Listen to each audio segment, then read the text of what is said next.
reach out and grab ya. Abracadabra. Abracadabra. You make me hot, you make me sigh.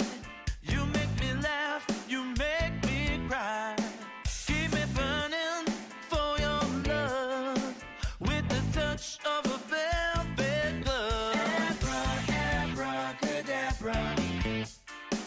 I wanna reach out and grab ya. Abracadabra. Abracadabra. Abracadabra. I wanna reach out and grab ya. Abracadabra. Abracadabra.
Hello everybody, welcome to another game night. So far it looks a little light in chat, but that's okay. We did do a little gaming last night and there was a little weirdness. We will never be putting up the link for joining the panel with the advertisement for the show because apparently that did not go well. Somehow you don't sound like younger kids got a hold of it, like teenagers or something. However, it's game night. Hope everybody's having a good time. If we don't get anybody in that wants to play, that's fine too. We can always cut it short. It is my birthday weekend, but no, Dave Lloyd's in the house. Hey Dave, and as always, you can always join Zoom and hang out in Zoom with me during the show. It makes it a little bit more fun. Cherokee. Tomorrow, by the way, as long as this is early on, plus people might catch this on replay, I will be on the Late Night Vape Show over on Mick's channel for the Late Night Vape Show. So that'll be a fun night tomorrow night. I'm looking forward to it. It'll be a little fun. Get to hang out with Bill some more, the chair. Bill and I always have a little bit of fun going back and forth.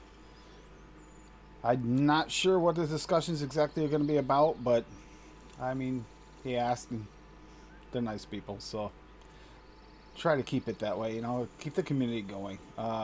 Sorry to say we had some bad news as far as some legislation going through in the U.S. this week.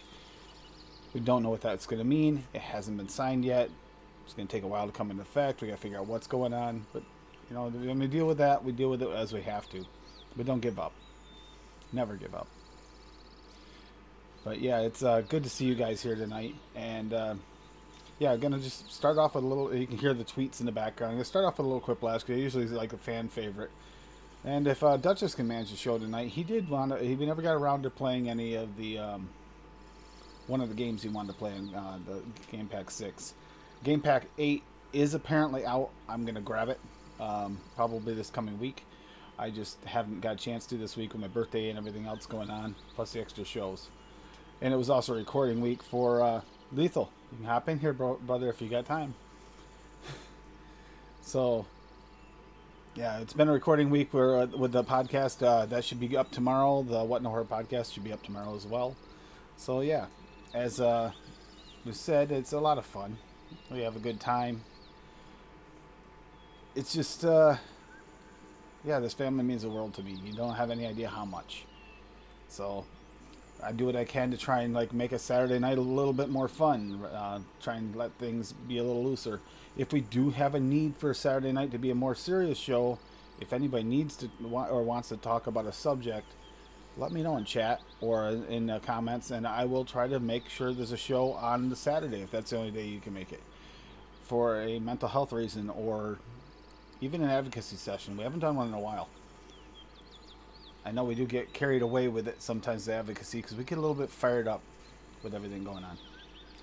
So I try to keep that off screen because I can get a little bit intense sometimes. So yeah, but I'm going to throw this up for you guys. And like I said, if anybody wants to hop in, I'm going to throw the link back in chat once again right here. You can go ahead and join in. It is the only place. We don't have to worry about invasion like we did yesterday. That was kind of interesting. But the invasion was controlled because I did keep control of it. Although you guys didn't see it. The game screen, they somehow were drawing on it. So we were afraid that was casting. That's why I kind of freaked a little bit. Good news is it didn't cast to the to everybody in there, because some of the graffiti they were putting on there wasn't pretty.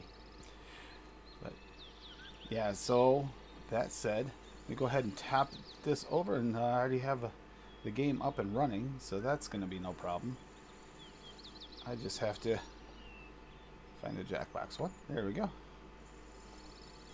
And then I'll do this here for myself, so that I can, if anybody comes in, they will be able to play. So yeah, game night, game stream. Let's have a little fun. Enjoy yourselves.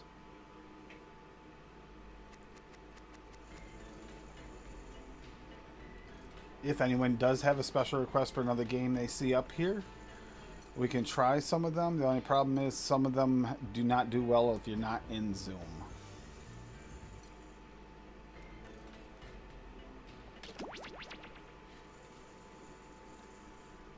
Yeah, it's always good to have a little fun. Lethal, thank you for the phone call on my birthday. That was really nice.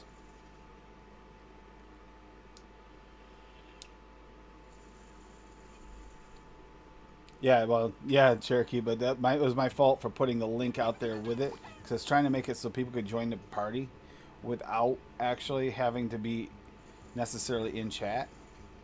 But it actually kind of backfired. Good to know, though. Learning experience. Ophid. Hey, yeah, that's right. We're playing Quick Flash 3. Put in this room code to play. OFED.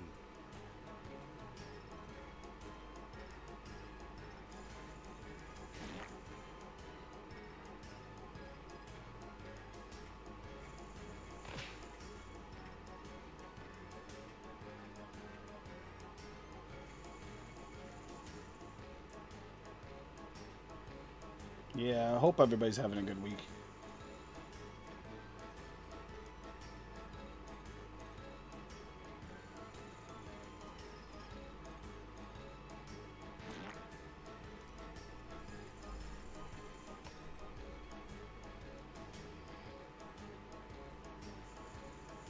Welcome, sir. And how are you doing today? Oh, still connecting.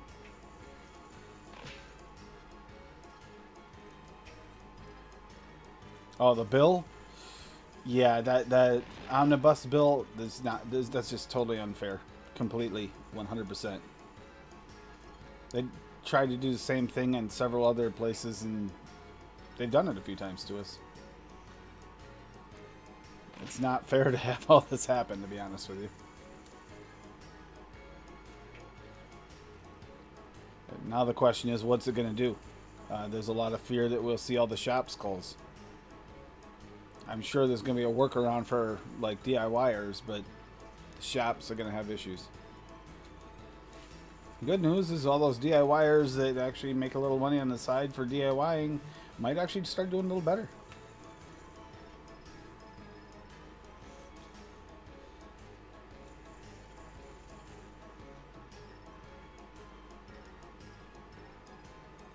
I'm kind of hoping so, because hoping something works out. Considering the PMTAs, they only released one device, and it is a tobacco device made by a tobacco company. That's not quite fair. I have a feeling we're going to talk a little about that tomorrow night on the show. And that show, I believe, is at 5:30 p.m. Eastern Standard Time. Give or take an hour. I think it's at 5:30. Oh, we got scrap wood in the house. Nice.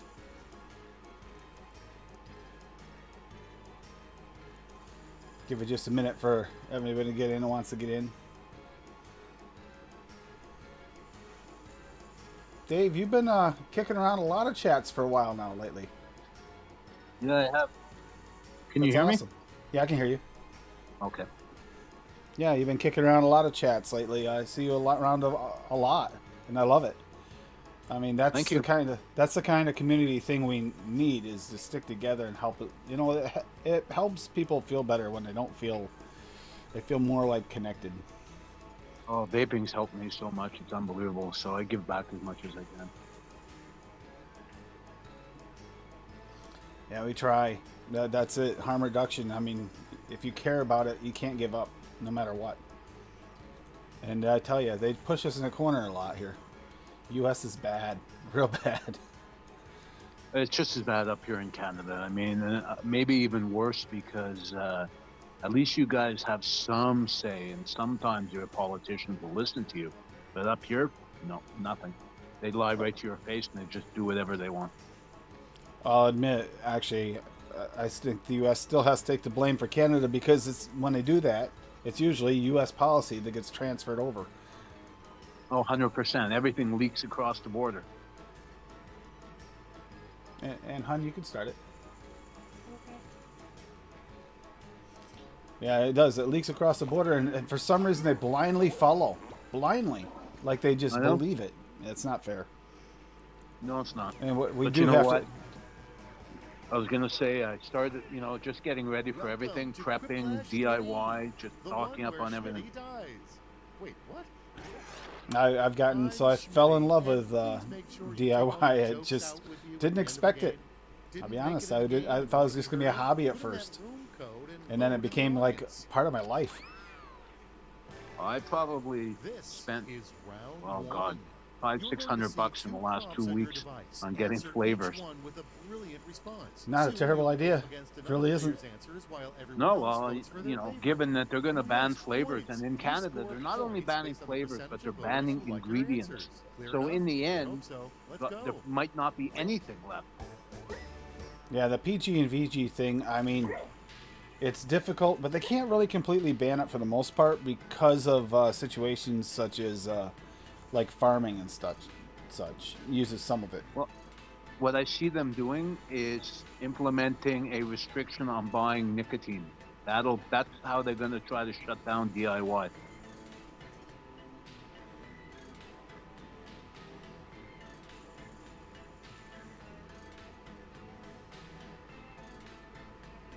Yep, it could. I mean, that's just it. We don't know exactly what kind of crazy things they're willing to do, but obviously they don't care about rhyme or reason. So, well, that's no, an issue. the government's own study said they know it's going to drive vapors back to smoking, but they don't care. They don't.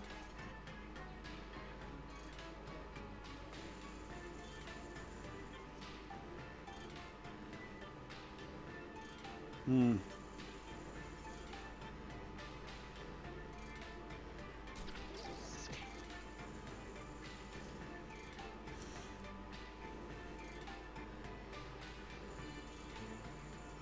You're almost out of time. Don't forget your safety quips.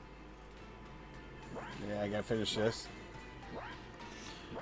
Yeah, we do have to have a true advocacy show again soon. I haven't done one in a while because we've been kind of had our hands tied. I don't want to bring it up too much with us literally having to rely on just online surveys and call to actions. And that's terrible. That's not the way to do it. We're retroactive. We're not being proactive.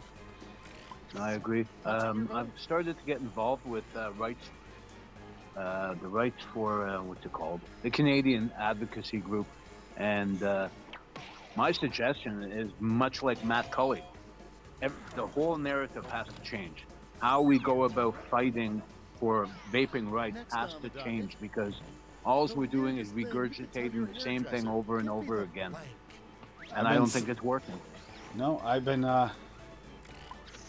Time to pick the one I've you been like saying the best. same thing for a long time. When I go to hearings, my best time of the best ways I've actually been able to change minds is not discussing the same things over and over again. Discuss what we know, the harm reduction side.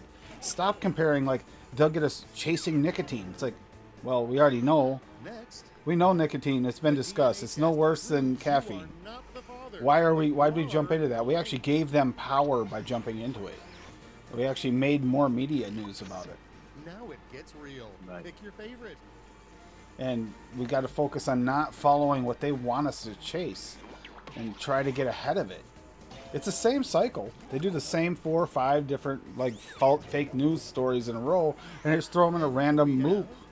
And we keep chasing our own tail Dumbest question to pose instead of to Yahoo focusing on the Answers. harm reduction, which is actually the one thing that we have that's true above all others, and they try to get us not to talk about. I think what's most needed in the vaping community is big money, like a pro vaping kind of Bloomberg, where the narrative in the media can be changed. I took a locket of Because brown that's ones right here to there. remember That's it the by. battle Let's is look to at the win scores. over the media. It's tough to beat Bloomberg with as much control he has over the media. No, you've got the Bloombergs of the world. You've got what's his name, Round Rupert two Murdoch. is You've here. got The all these points are people doubled, so stop that are talking against about vaping. round one already. And most of them have an agenda. That's the worst part. Bloomberg's one of the most dangerous because it's kind of like he wants a legacy, and he's picked vaping to be the legacy to kill. I agree. But and you're right. And I've said this myself on Adam's show that billionaires just don't throw money at something for no reason. He's got an end game. Now, what's that end game? Go after him on that. Be Yep. proactive on that, because whatever that is, obviously he wants vaping out of the way for whatever he's got to put in its place. Now, what is that? With Bloomberg, it might just be the legacy thing. That's the scary part. But with many of these others have other interests. You watch and you see some of them. Some of the politicians have a lot of them. Used to be you couldn't have any special interest in any lobby, like tobacco or oil. Now they all make money off it every time. I mean, like right now, that the politicians that have money in oil are making a killing right now. Oh my And God, yeah. that's sad. And not just oil. I mean, look at food pricing. They're all making profits like they've never made before. Why? We're running out They're of passing time. all the Don't be increases afraid to on use to the a safety public quip. and some.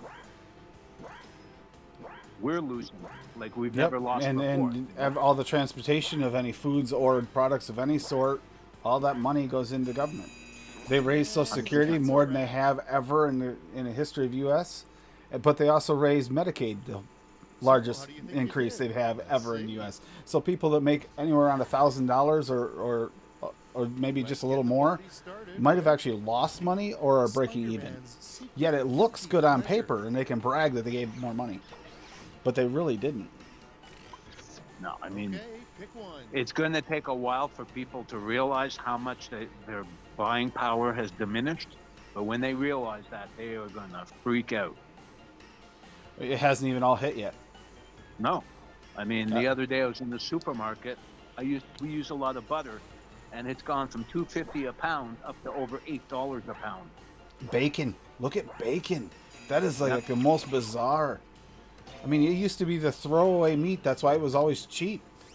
Now, Yep. now you're lucky if you can find 7 ounces of it for under $8. Oh yeah, and it's like the same thing with chicken wings. Look at chicken wings. The other day I'm walking by the frozen food section at the supermarket, and a box of wings was $22. 3 points are still points, right? Yep.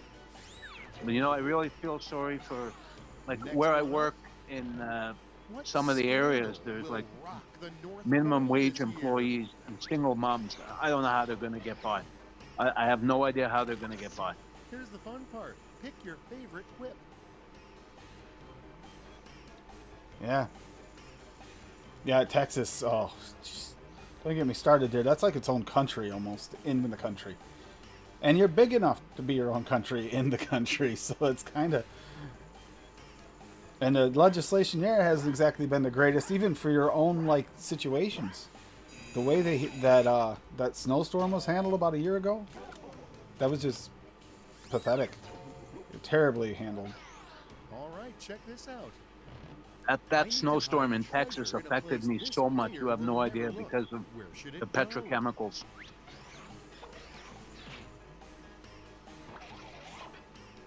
Yep. Never turn down free points is what I always say. Yeah, it's been a kind of it's just insane. We do need to focus on where the problem is. I try to sift through everything and try to figure out what we can do that's the best. And Nick said the same thing on a post. Grim Green said it on a post as well. We don't know. What is our next step? We kind of need to know what they're planning to make a plan, but that's retroactive, not proactive. So it doesn't give us a chance to prepare. Well, how can you prepare when you're given less than what was it? 2 days, 3 days? What do Yeah, you do? You less can't than do 2-3 anything. days. We put in. They didn't even have time to read those emails. You kidding me?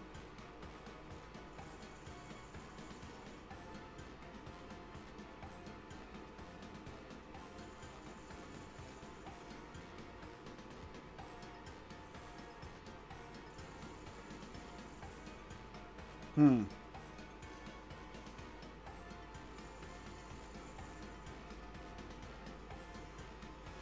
Uh.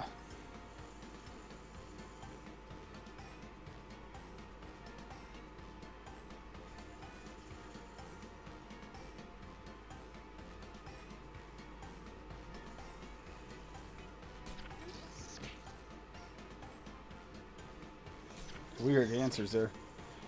No, we got to figure out a way to get ahead of the curve instead of always chasing our tail. And then our biggest problem here in the U.S. is, first off, yes, media.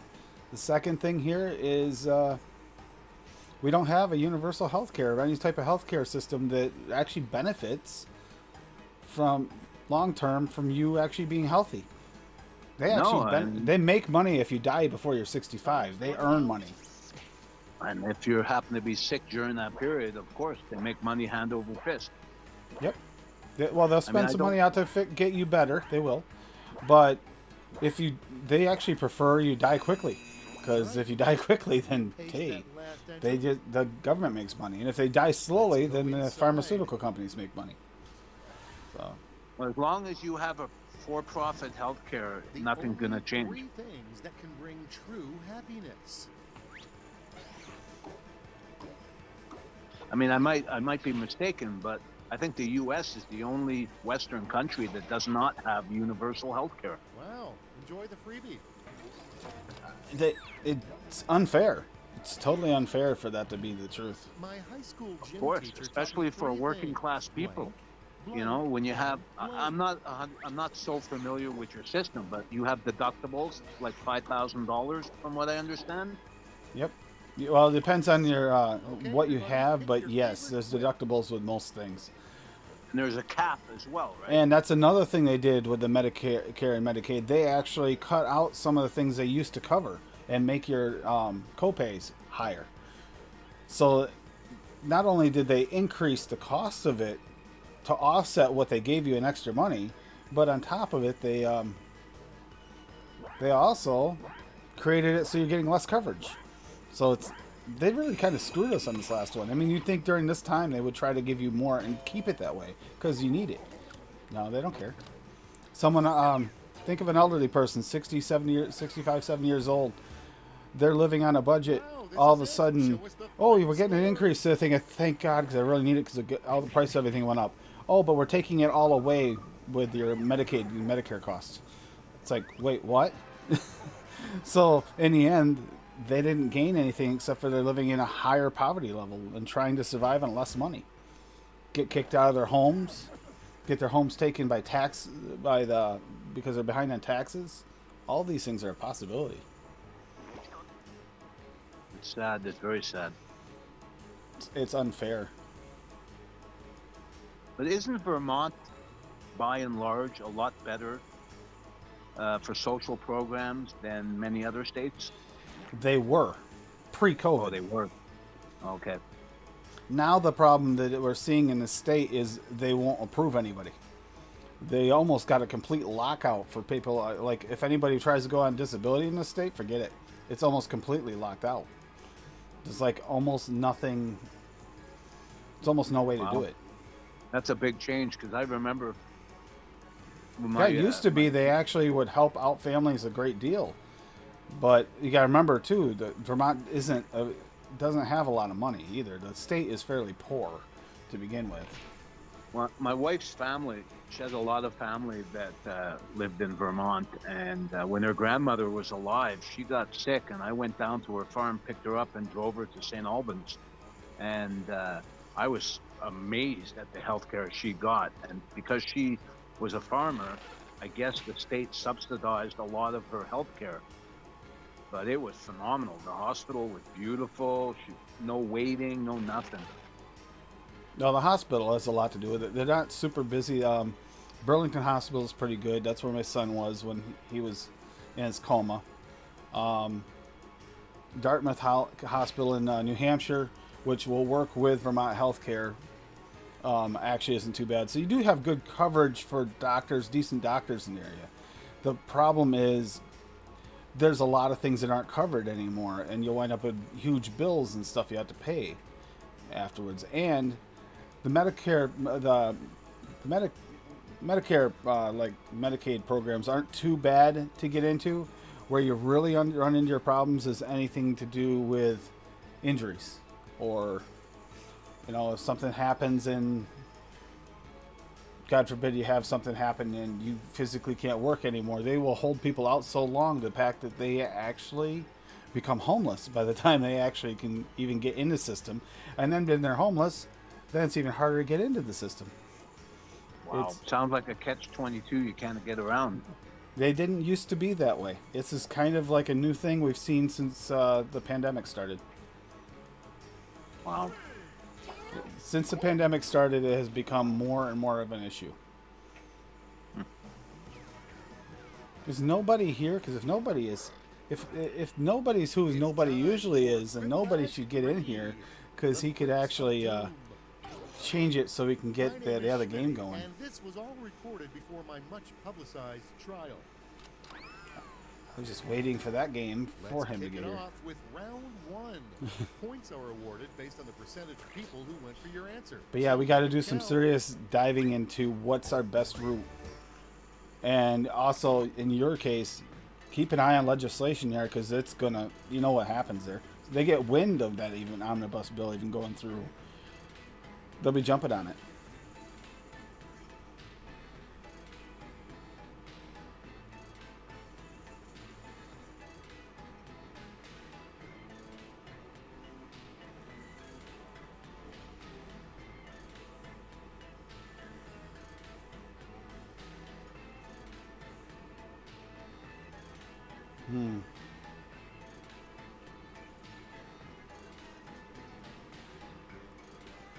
Wow, this is a good question, actually. In the game.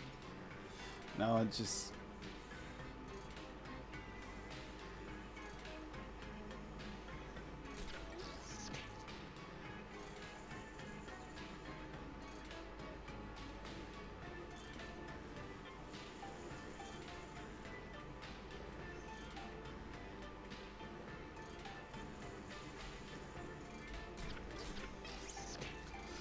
I don't know, we gotta do stuff. We gotta change everything, figure things out.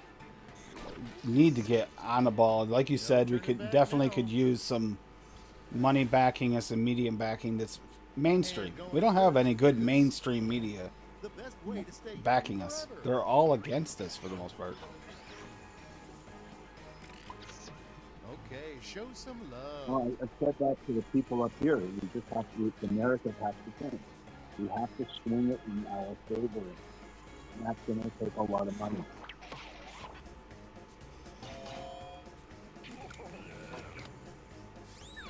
And it doesn't help that they're taking the money away. And now, And in now the that first magic show, the magician pulls blank out of a hat. any advocacy because people just don't have the money. And now it's time to vote for your favorite. I mean, you look at the hit everyone's taking on food and energy. I mean, most people, just their gas alone has doubled their monthly spending.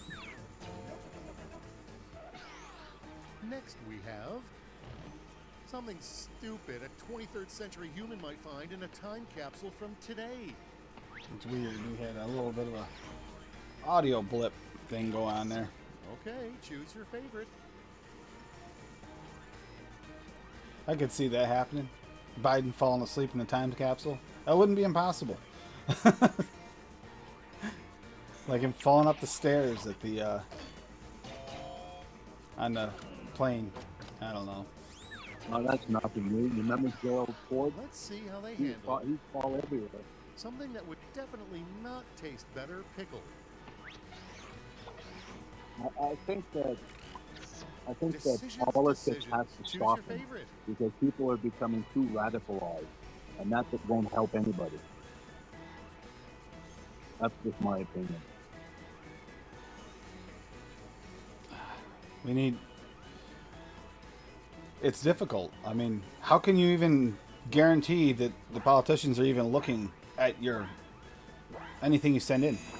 They may not even bother looking at it. And there's no way for us to hold them accountable for it either, because what are you going to do? You can't gather. We can't really gather as a group right now. Let's see your scores. Yeah.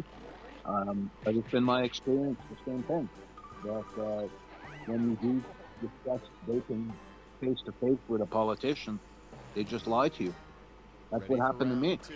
I hope so, The local because it's MP ready for just lied you. right to Some my of the face. prompts are a bit crazy, so the points are doubled. And that was the first time I've ever spoken with a politician, because generally I just avoid them. And I was very disappointed at being lied to.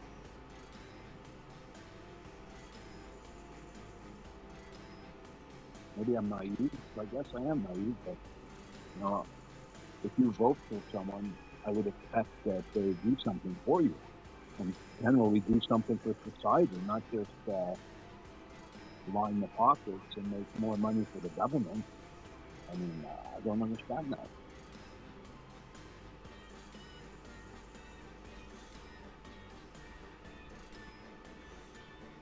But up here, to be nothing else, and they want to preserve a revenue stream. Yeah, revenue is an issue too.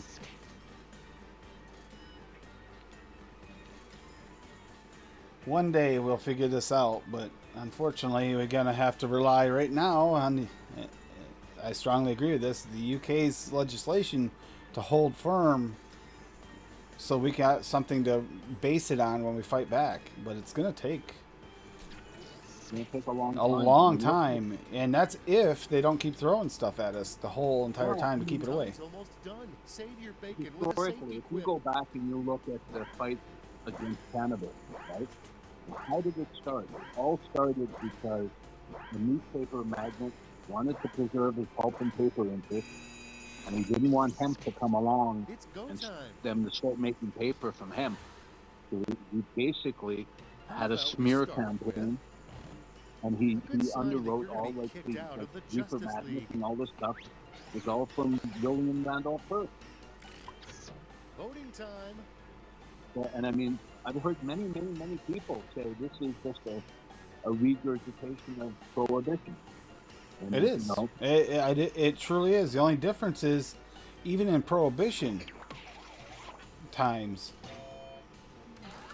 the government and the media had some, And I guess, beware a witch cursed they thee were now checked on. You know, until people life looked of at thy them and life. saw whether or not they were telling the truth and checked on them and verified their facts. Now the All right, media people, doesn't even voting verify time. facts.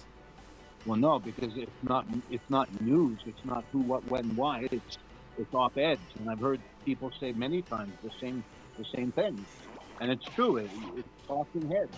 You look at the news. It's the opinion of a group of TV stations, or radio Okay, what's stations, whatever the next? case may be. You know, What is and the they're all one so trick magicians either refuse to far do? left or far right. There's no actual news. It's just basically All right, another choose your form of favorite. television. Come on. Used to be they'd always send out the reporters to find who's got the truth. The truth. You know, it's got to be the truth. Who gets the facts first? Now they just put up whatever crazy news story they can to get headlines, and everybody follows suit.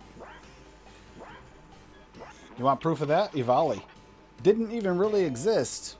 Was proven not to exist, and yet they still have yet to post any form of retraction that's really noticeable. It's just this fine little print at the bottom of the page. When it gets drunk. And I mean, Uvalde basically was, well, we all know how, why it happened, but it only happened in the United States. There was no Uvalde in the UK or Europe or Canada.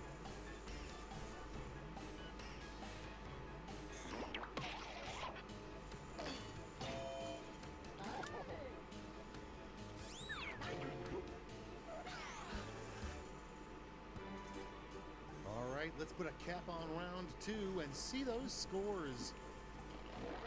Yeah, we gotta. Globally, we have some ground.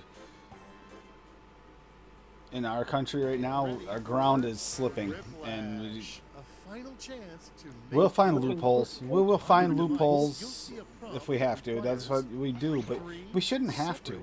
Shouldn't have to find a loophole for something that we know we're doing the right thing on.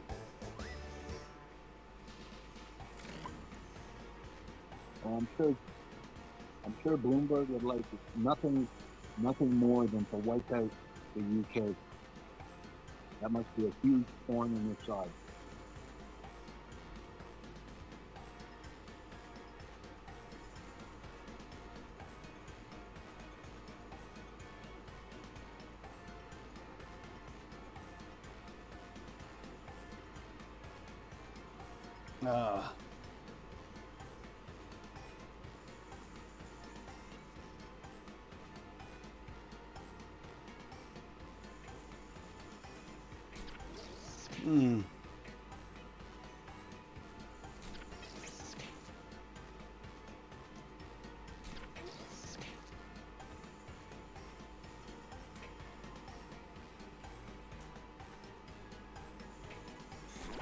I'm ready if you Yeah, are. just I'm frustrated trying to figure it out myself, and I'm like I said, 3 steps to having there's so many ways this can go. This is the morning. worst way possible, which makes it damn near impossible.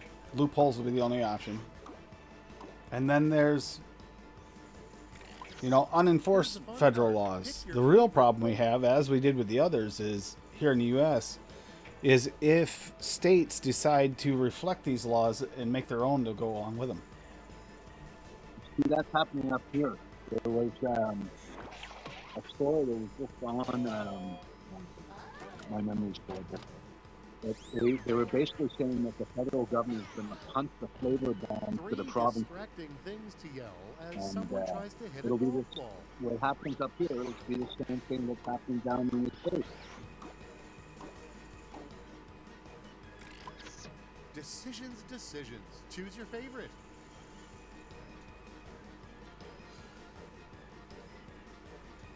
Yeah, we gotta figure things out. Keep on going forward as best we can. As far as flavorings go, most of the flavorings can be used in other things. So flavorings actually should be safe for the most part. Maybe we might have less options if they come down on any company, but we'll have options. Well, It's except for nicotine's this going to be the last part. one, and they're using a lot of different loopholes to get around it. Like right now, its intended use is a lot of that ban.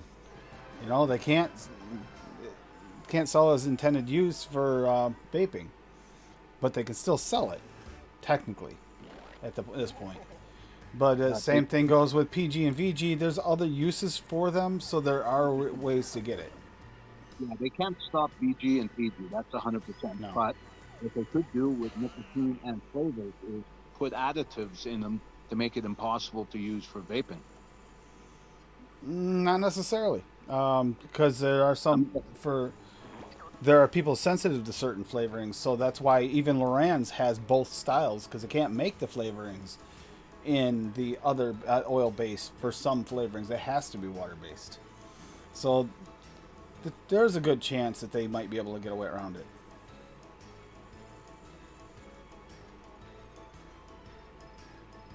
I know many flavorings that I can't get up in Canada, and various beer I can't get in Canada. I have to order from other countries, and now the government's putting their duties on that. Yeah, your sounds garbling up pretty bad. Yeah. Yeah, yours was. It sounded good for a little while there, and it's getting a little more garbled, but it started to sound pretty robotic there for a moment. What's happening up here is you can't buy RTAs or RDAs because the government deems them not child safe. So you have to buy from other countries. Now, then you get hit with duties, you get hit with extra shipping, exchange rates. So that's another way the government is using to discourage people from vaping. I'm trying to see what she's talking about in chat. Am I missing something in chat?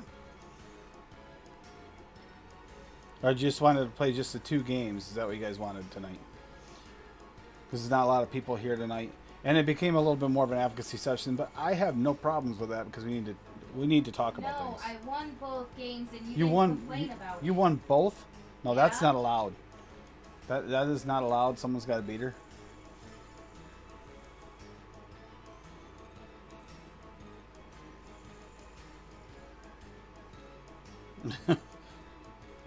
You won both?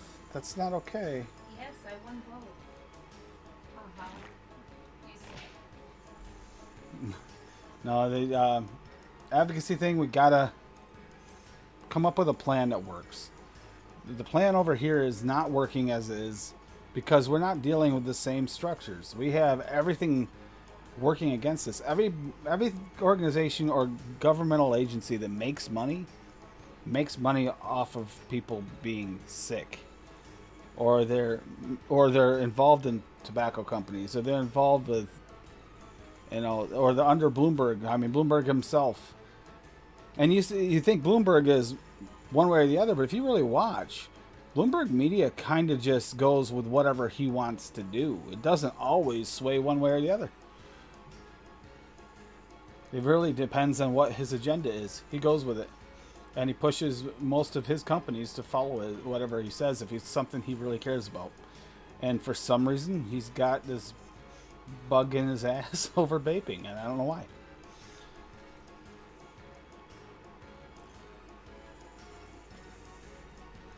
Do you mind coming out to the main screen? Is it you gonna stay on if I do? Yeah, I'll stay on. Okay. Yeah, I'll go ahead and shut this down because I think it became more of a different night. Yeah, here we go. There we go. Yeah, guys, it did become a little bit more of an advocacy night. Addie, you're always welcome to come in on this conversation. I'd like to hear your thoughts on it. I know we really don't know exactly what's happening for sure with this whole situation, but I do know that we do need to do something. We have to figure out a new route. It's bad. And it's even worse is because this is not the only, and it's not just, we keep on focusing on vaping. Let's not even focus on vaping. We're focusing on the fact of taking rights away by slipping it into bills that have nothing to do with it. And they've done this with many other things as well. It's taking liberties away and sneaking around behind our backs doing it. That's just got to stop. We got to figure out, somehow we got to get our government to be accountable for that.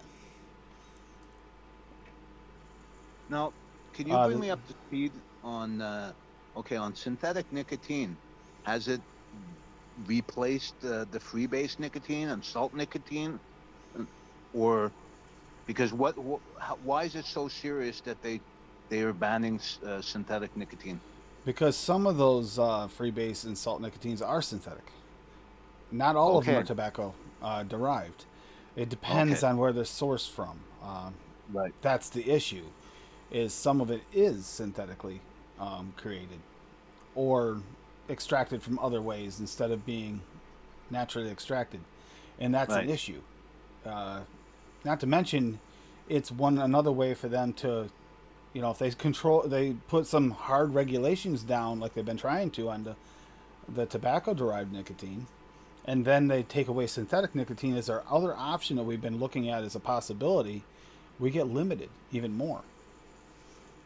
So it matters. It is definitely a way to make sure that we can't use that loophole later. Right. Okay. Now, I mean, tobacco, nicotine that's derived from tobacco. Now, some of the states that are big into tobacco growth, wouldn't it be in their best interest not to restrict It, nicotine? it would be, but that's just it. They make their money off cigarettes, most of it. And most of them are even owned by cigarette companies or contracted to. So Okay. it's in their best interest to keep it all tobacco based. Right. And that actually helps them as well. That's another thing. We're actually helping tobacco industry lobby against us by doing this. Okay. And there actually are some synthetic nicotine is and has been used in cigarettes as well. It's not just the vape industry. There's some synthetic nicotine that's added to cigarettes occasionally. Right. Different, not I don't know which ones. I don't have a list, but I do know that there has been instances where they use synthetic nicotine added. Right. And there you go, Toonie. Yeah, it was a way to still sell. Yeah, exactly, and that was it too. It could close down essentially most all the vape shops because synthetic nicotine was a way to bypass it and use the loophole to be able to still sell flavored flavored nicotine and e-liquid. Right. Whereas with this ban, if once it goes into effect, we won't have that as an option. So essentially, Understood. only things that are approved through the PMTA will be approved and legally going through, unless you use loopholes that are just going to get closed slowly over time. That was a big loophole where shops could stay open. And now with that closing, we're going to see shop closings if they enforce it. And like I said, it's going to be more, not so much you're going to see as much as the federal ban because they can't enforce it. It's when the states reflect it. Or states like Massachusetts that already have things in place that already reflect it. They can just make it and say, hey, this is also federal, and get that involved. No worries, Addie. This is great to see you. Thank you for the birthday wishes. Appreciate it. No, it got a little bit of advocacy tonight, and that made sense. We had a big blow this week in the U.S. and never got a chance to do a damn thing about it. And this is what's got to stop. And I'm not talking just here. I mean, any liberties being taken away. When they throw it in a must-pass bill that has nothing to do with it, and don't even talk about it. It's up to somebody reading those lines and saying, oh my God, synthetic nicotine's in there. We didn't find out until 3 days before. It might have been in there for a month, 2 months. But no one talked about it. They kept it hush-hush till they had to make it public. And when they had to make it public last minute, they put it out there. But would it be absurd that a politician that's busy would not be able to read their emails and stuff for 3 days when we do a call to action? It would actually be an acceptable amount of time for them not to be able to get to their emails, especially if they're busy dealing with an omnibus bill. They might not have time to read those emails. So logistically, it makes sense. So they can use that as an excuse to not even pay attention to the thing we do or say. That's not fair to anyone. Yep. Underhanded by yeah. It should not. They need to do something, especially on like an omnibus bill. They should not be allowed to tack on things like that. It should only have to do with the budget. It should be its own bill. It should not have other things included. The politicians have been using this technique for a few decades now, really significantly, where they keep throwing stuff on different dockets that have nothing to do with it. Remember when Florida did it? They added the Save the Whales thing from the oil rigs. Well, do you hate the whales? No. Then sign this bill right here. Hurry up and pass this through, because even though it's anti-vaping, that doesn't matter. You got to save the whales. It's like, who's not going to say they're going to save the whales? They're pushing that, especially someone who doesn't vape. They do this a lot. They did the same thing with the anti-vaxxers too. They kind of did it, and although wherever you lay on it, it's still your right to choose. That's getting taken away constantly with all these different things, and none of it's fair. Right to bear arms, especially those of us that hunt or just like to target practice for fun. It's kind of irritating. I mean, I get it where they, keep it out of the wrong hands as best you can, but do it in a way that makes sense instead of just banning it all. We don't want to regulate it. We just want to ban. That seems to be the mentality of most of the governments lately. There's no common sense. Common sense is no longer common, because look, I'm in Canada. We don't have anywhere near the ability to have weapons like the United States. But from an outsider looking in, I mean, it makes no sense to be able to buy an AR-15. What the hell you need an AR-15 for? But a rifle to go deer hunting, that's fine. That makes sense. I mean, if you're a stand-up, law-abiding person, you should have the right to have a weapon to go hunt if that's what you like, or that's how you put food on the table, But there's no common sense. Well, the U.S. Constitution, because of the way the U.S. was freed to itself, it's in the Constitution. We have the right to bear arms up to and including whatever the military can carry. We should be able to have tanks, by the law in the Constitution. We should be able to have tanks. We should be able to have anti-aircraft guns. All of that should be available to the public. I'm not saying that it's crazy. Yes, there's a crazy level, but with a government that seems to be going, and I'm going to say it, from the outside looking in, the more you pull back that veil, the more corrupt our government looks. And when you think about that, do you really not want to have access to these things if you needed them? Yeah, but I mean, let's be honest. And I'm a Canadian. I don't mean any disrespect to Americans, but really, what are you going to be able to do if the government shows up at your door with a tank? Nothing. You won't even scratch the paint. Are you kidding? You'll never even know it. You'll never know it. They send out a drone. You'd be done. Exactly. And why would they even bother? They can get to you a lot of different ways without making a big fuss over it, But I understand your frustration, because I'm living it in a different way. I mean, the government just doesn't care. They're more interested in revenue from tobacco than they are in vaping. Oh, that's just it. They can't in the U.S. If they could tax the vaping industry rightfully outwardly, like they can the tobacco industry, that would be our saving grace, but also a catch-22. If they could figure out a way to make it look unsafe enough for them to be able to collect, the revenue for what is it called?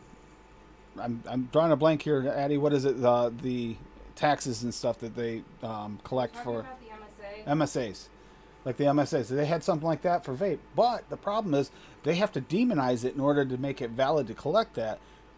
But there's no truth to that demonization, so we could still fight that in court. So we're in that gray zone where they can't make money off us, so they don't make the major money off us, and we're losing money to the MSA money because of vaping. So they're we're not making money off you. Plus, you don't have the cancer organizations making as much money even the anti-cancer organizations getting as much funding if we get rid of the cancer issue. Yeah. So you even have the doctors and stuff that went to school for that to try and help, but yet they're out of a job if it was taken care of and there was no more. So It's like even they are against us. Even the very organizations created to help and we should be behind us only can be partially behind us. They can't really completely back vaping. And that's how crazy the whole system is here in the U.S. You watch it, the wheels grind, and it's all these things that should be our allies are against us. It's tough. Yeah. It's a really tough situation.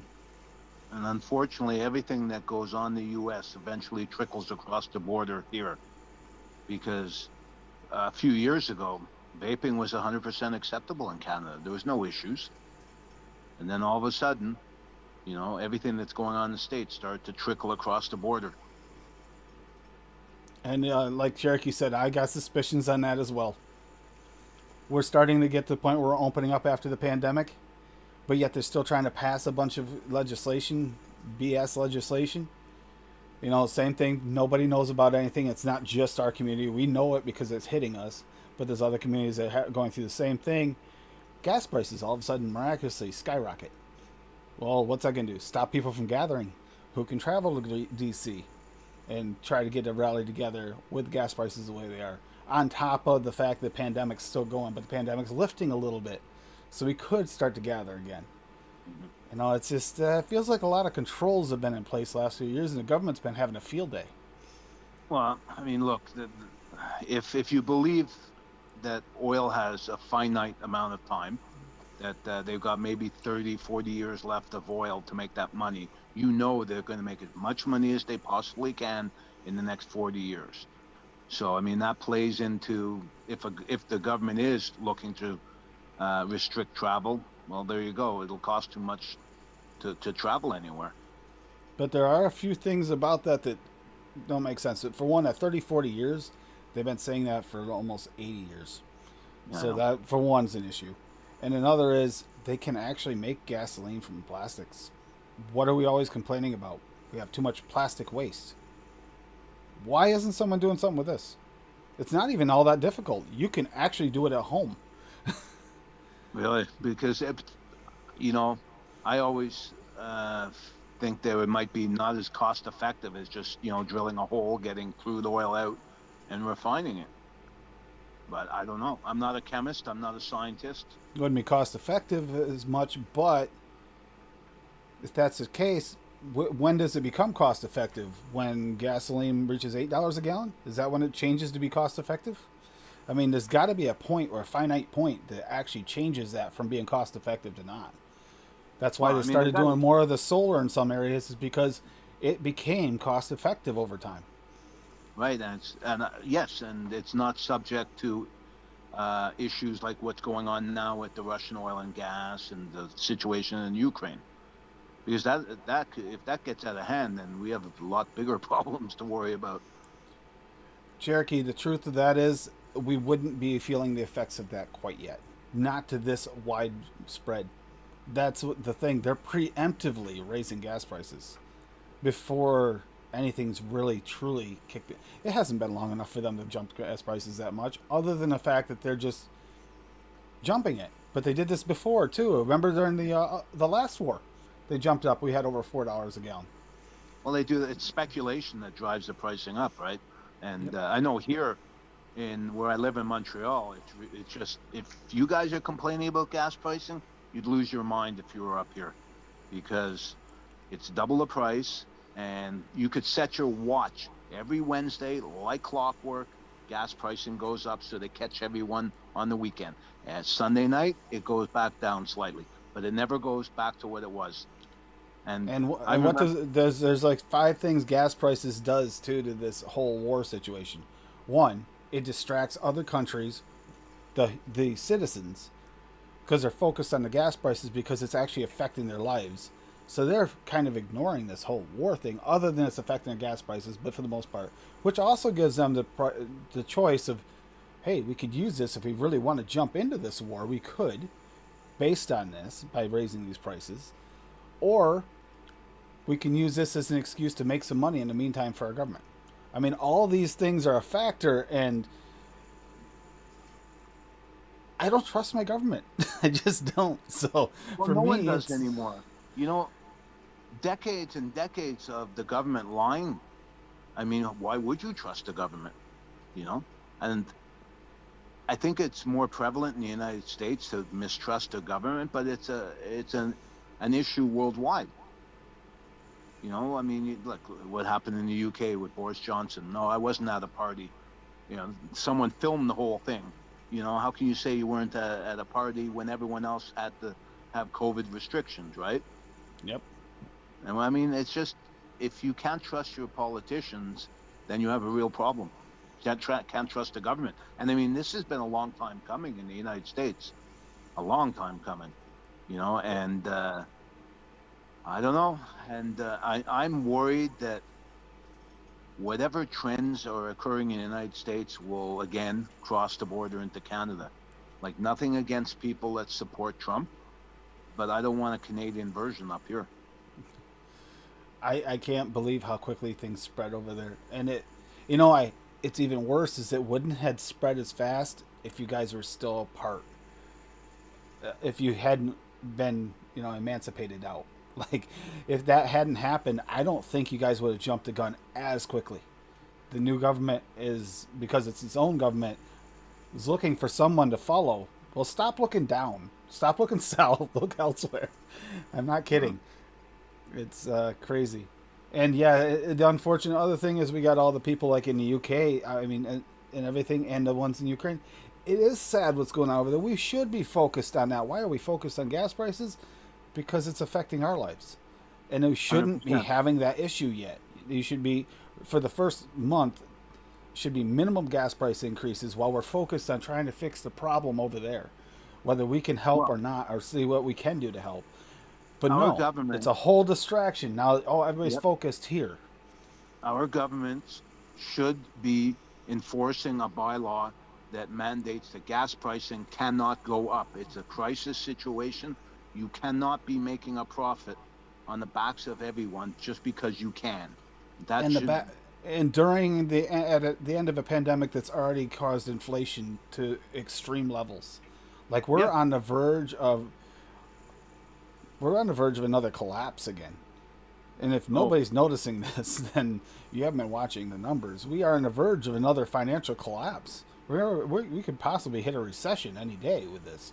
And this gas price situation is not making it better. You're going to see shipping costs. They've already started going up. I saw someone posted the other day, shipping out just a priority mail package was like $10.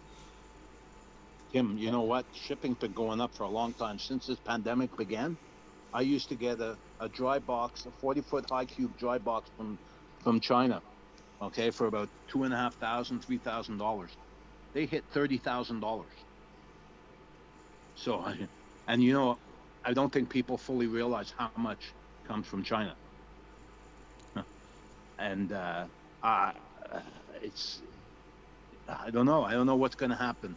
Like with Zippy shipping, I forget which way it is. Shipping to the U.S. is not too badly priced still. But when she gets stuff from the U.S., it costs a small fortune in shipping fees for her to get anything, like any flavorings or anything from the U.S. That's insane. It's always been the way. It's always more expensive to ship from the U.S. to Canada than it is from Canada to the U.S. It's always been like that. They use the same parcel services. Why is it not almost an equal rate? Just the way it is. Because when anything comes across the border, the government hits you with a duty. And then there's brokerage fees on top of that. So, and she's running a business, so it must be very difficult for her. Oh, it's not the government spending more money. No. It's actually the government not managing things well and causing issues that make things go up. And I'm not sure where the money goes. I'm not sure if there is more money, it's going bonuses. I don't know. I've been trying to figure this out. This whole Social Security thing's been making me think for a while, because they did raise the increase so high. But why did they raise the Medicare and Medicaid so much? Why did those go up so much? Those premiums. I mean, it kind of hurt the people that it really needed to help. I know people that were on a budget. For a long time, Americans have been coming up to Canada to get their prescription drugs because it's a fraction of the price. Especially, I'm a diabetic. Especially people with diabetes have been coming up here because insulin is a fraction of the cost, and all the other medications that go along with it are just a fraction of the cost. And that makes no sense either, because Canada is a massive country, so it costs a lot for transport. It costs a lot to get the drugs here, and I don't understand how it could be cheaper here than the United States, where we used to do that. I lived in upstate New York, right near the border, and my grandmother actually had more than once I forget what medications it was, but my uncle needed medications, and whenever we crossed the border, she would get medications for him for that reason. But that back then too, it was easy to get the medications filled across the border. Now, yeah, good luck. It's kind of a little bit more difficult now. It does play a huge part, Gary. I agree. There's something's not adding up. Doesn't make sense. It's too quick. And yes, Cherokee has been going up ever since he got into office. But if this is a bad example thing, but have you guys noticed that it's when a Democrat's in office is when we see gas prices skyrocket? It's usually if it's high when the Republicans get in, it starts to go down. I don't know what it is they do differently. No idea, but it does it every time. They own the oil companies. That's what I'm thinking. I know the Bushes own oil companies. Both of them Yeah. were involved in wars, and both of them had gas prices skyrocket. Yeah. The Secretary of Defense was Cheney, right? And Yep. didn't he own Halliburton? Yeah, I don't remember who he owned, but I know that him and Bush both owned stock in oil companies. Actually, the Bushes have their own like small oil companies, or they did, or reserves or whatever. And then the prices go up while they're in office. Then after they're out of office, prices dwindle down again. It's like, hate to say it, but insider trading does seem like a real thing, and that's not fair. I mean, it's No, it's not. but if there isn't, that isn't the reason, and we have even if we err on the side of, say just it's a coincidence. Okay. Why did it jump up within days of the invasion? Within days, your supply chain is just starting. It's not even whatever shipped hasn't even made it here yet. They always do that. They always do that. I mean, look when oil collapsed and there was negative $40. We were still paying high gas pricing. And it was funny because I always said that if oil was free, we'd still pay stupid amounts for gasoline. And there's always an excuse to keep the price high. They really dragged their feet to lower gas pricing. But I mean, I don't know. It's frustrating right across the board. The vaping, gas pricing, food pricing, what's going on in Europe. It's very frustrating. Gas prices control people, though. That's the truth of it. There's a lot of power in the price of gas. If the price of gas is high, people can't gather as much. People can't travel as much. No, but why it's like the same thing with vaping. We should turn this thing around.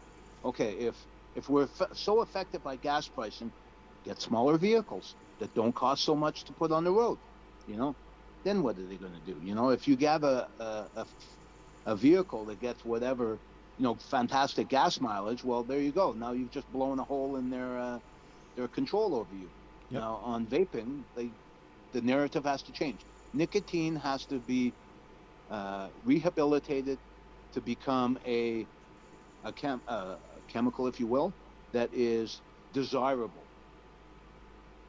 It's a little bit has happened because people say that nicotine is used in various drugs to help Alzheimer's, et cetera, et cetera.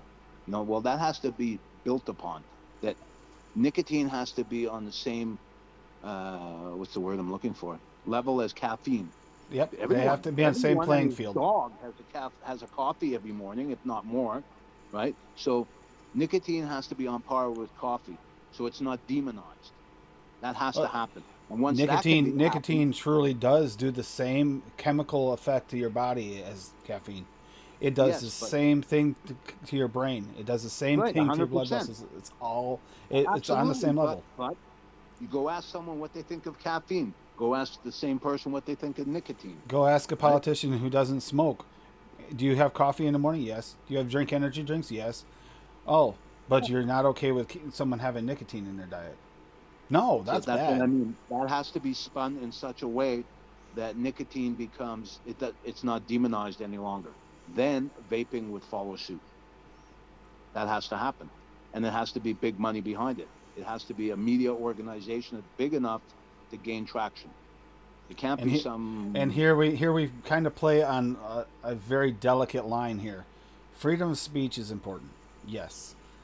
But when someone controls the media so much as they do, There you go. especially like Bloomberg's situation, as much as he controls the media, at what point do we decide that, maybe media stations have to speak the truth?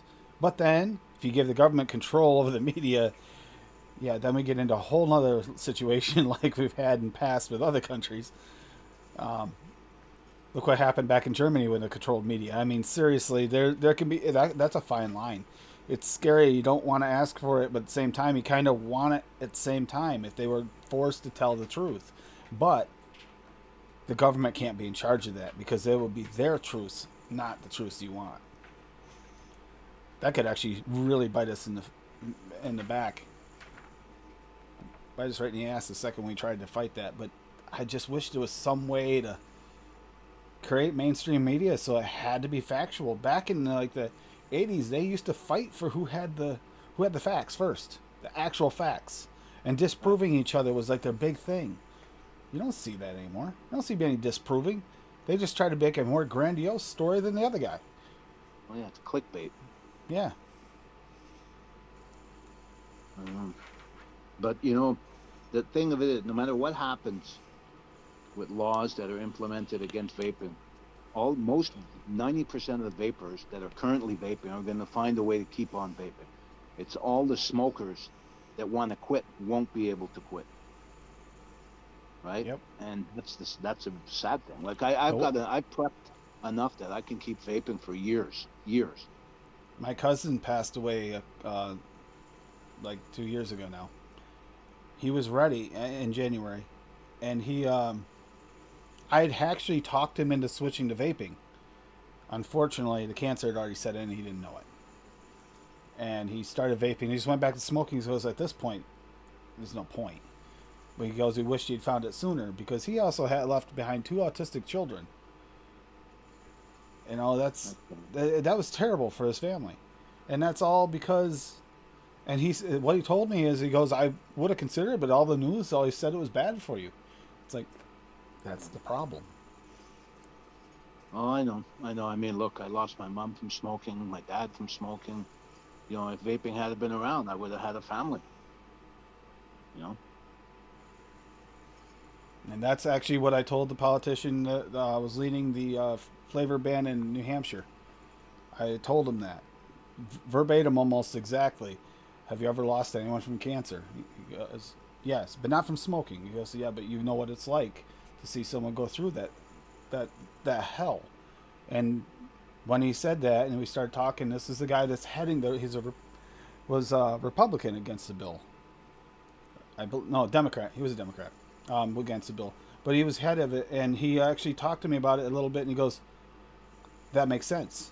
Okay, no one's explained that to me because when you get in a hearing, all you hear is everybody talking about nicotine, caffeine. It might get brought up. You have Jewel trying to say, well, flavors. It's like, and it was a flavor ban. It's like,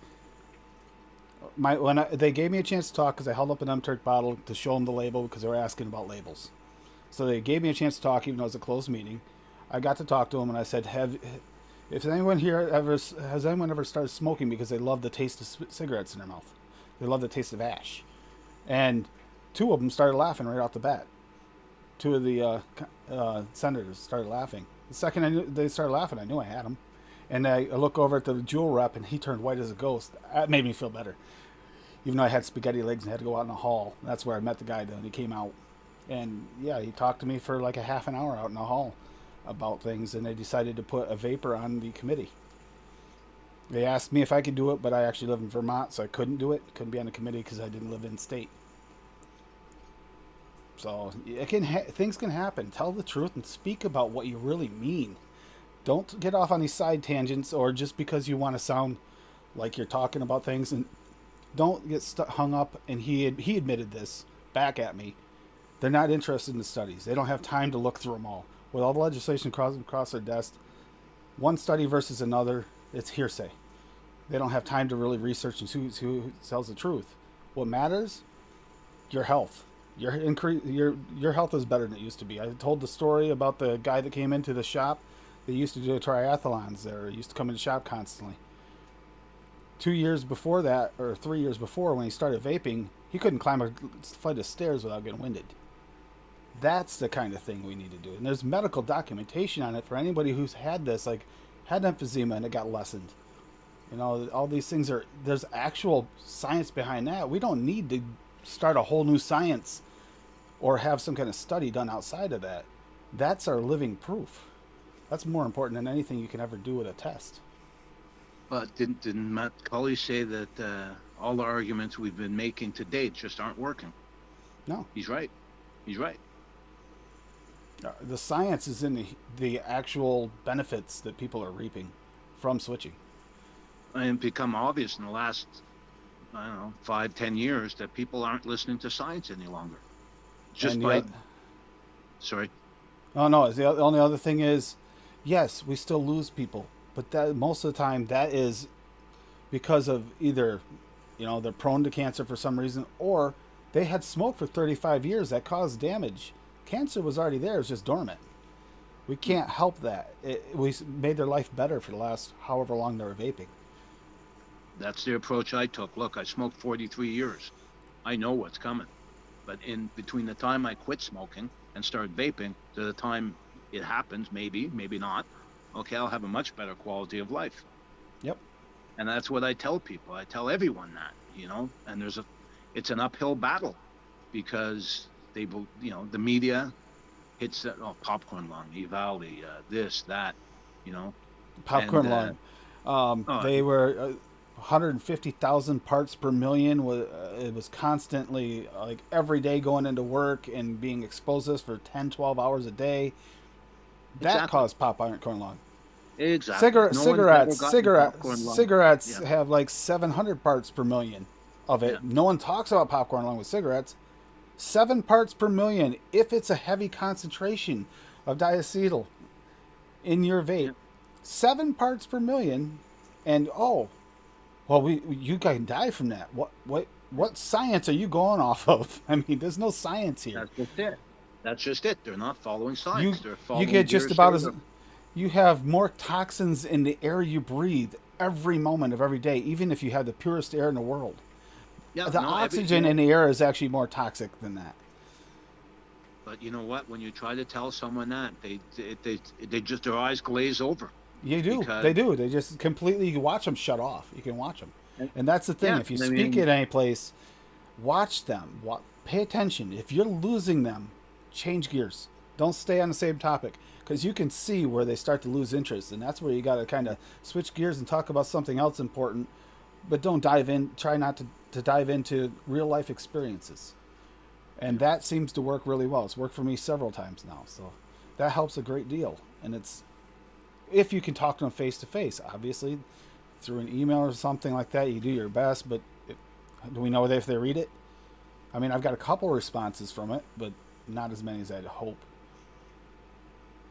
I don't know. After my experience with the local minister of parliament, I don't know that I'll even ever bother speaking to a politician again. Just a waste of time. Yeah, Gary's got a point. Quitting smoking trigger cancer faster.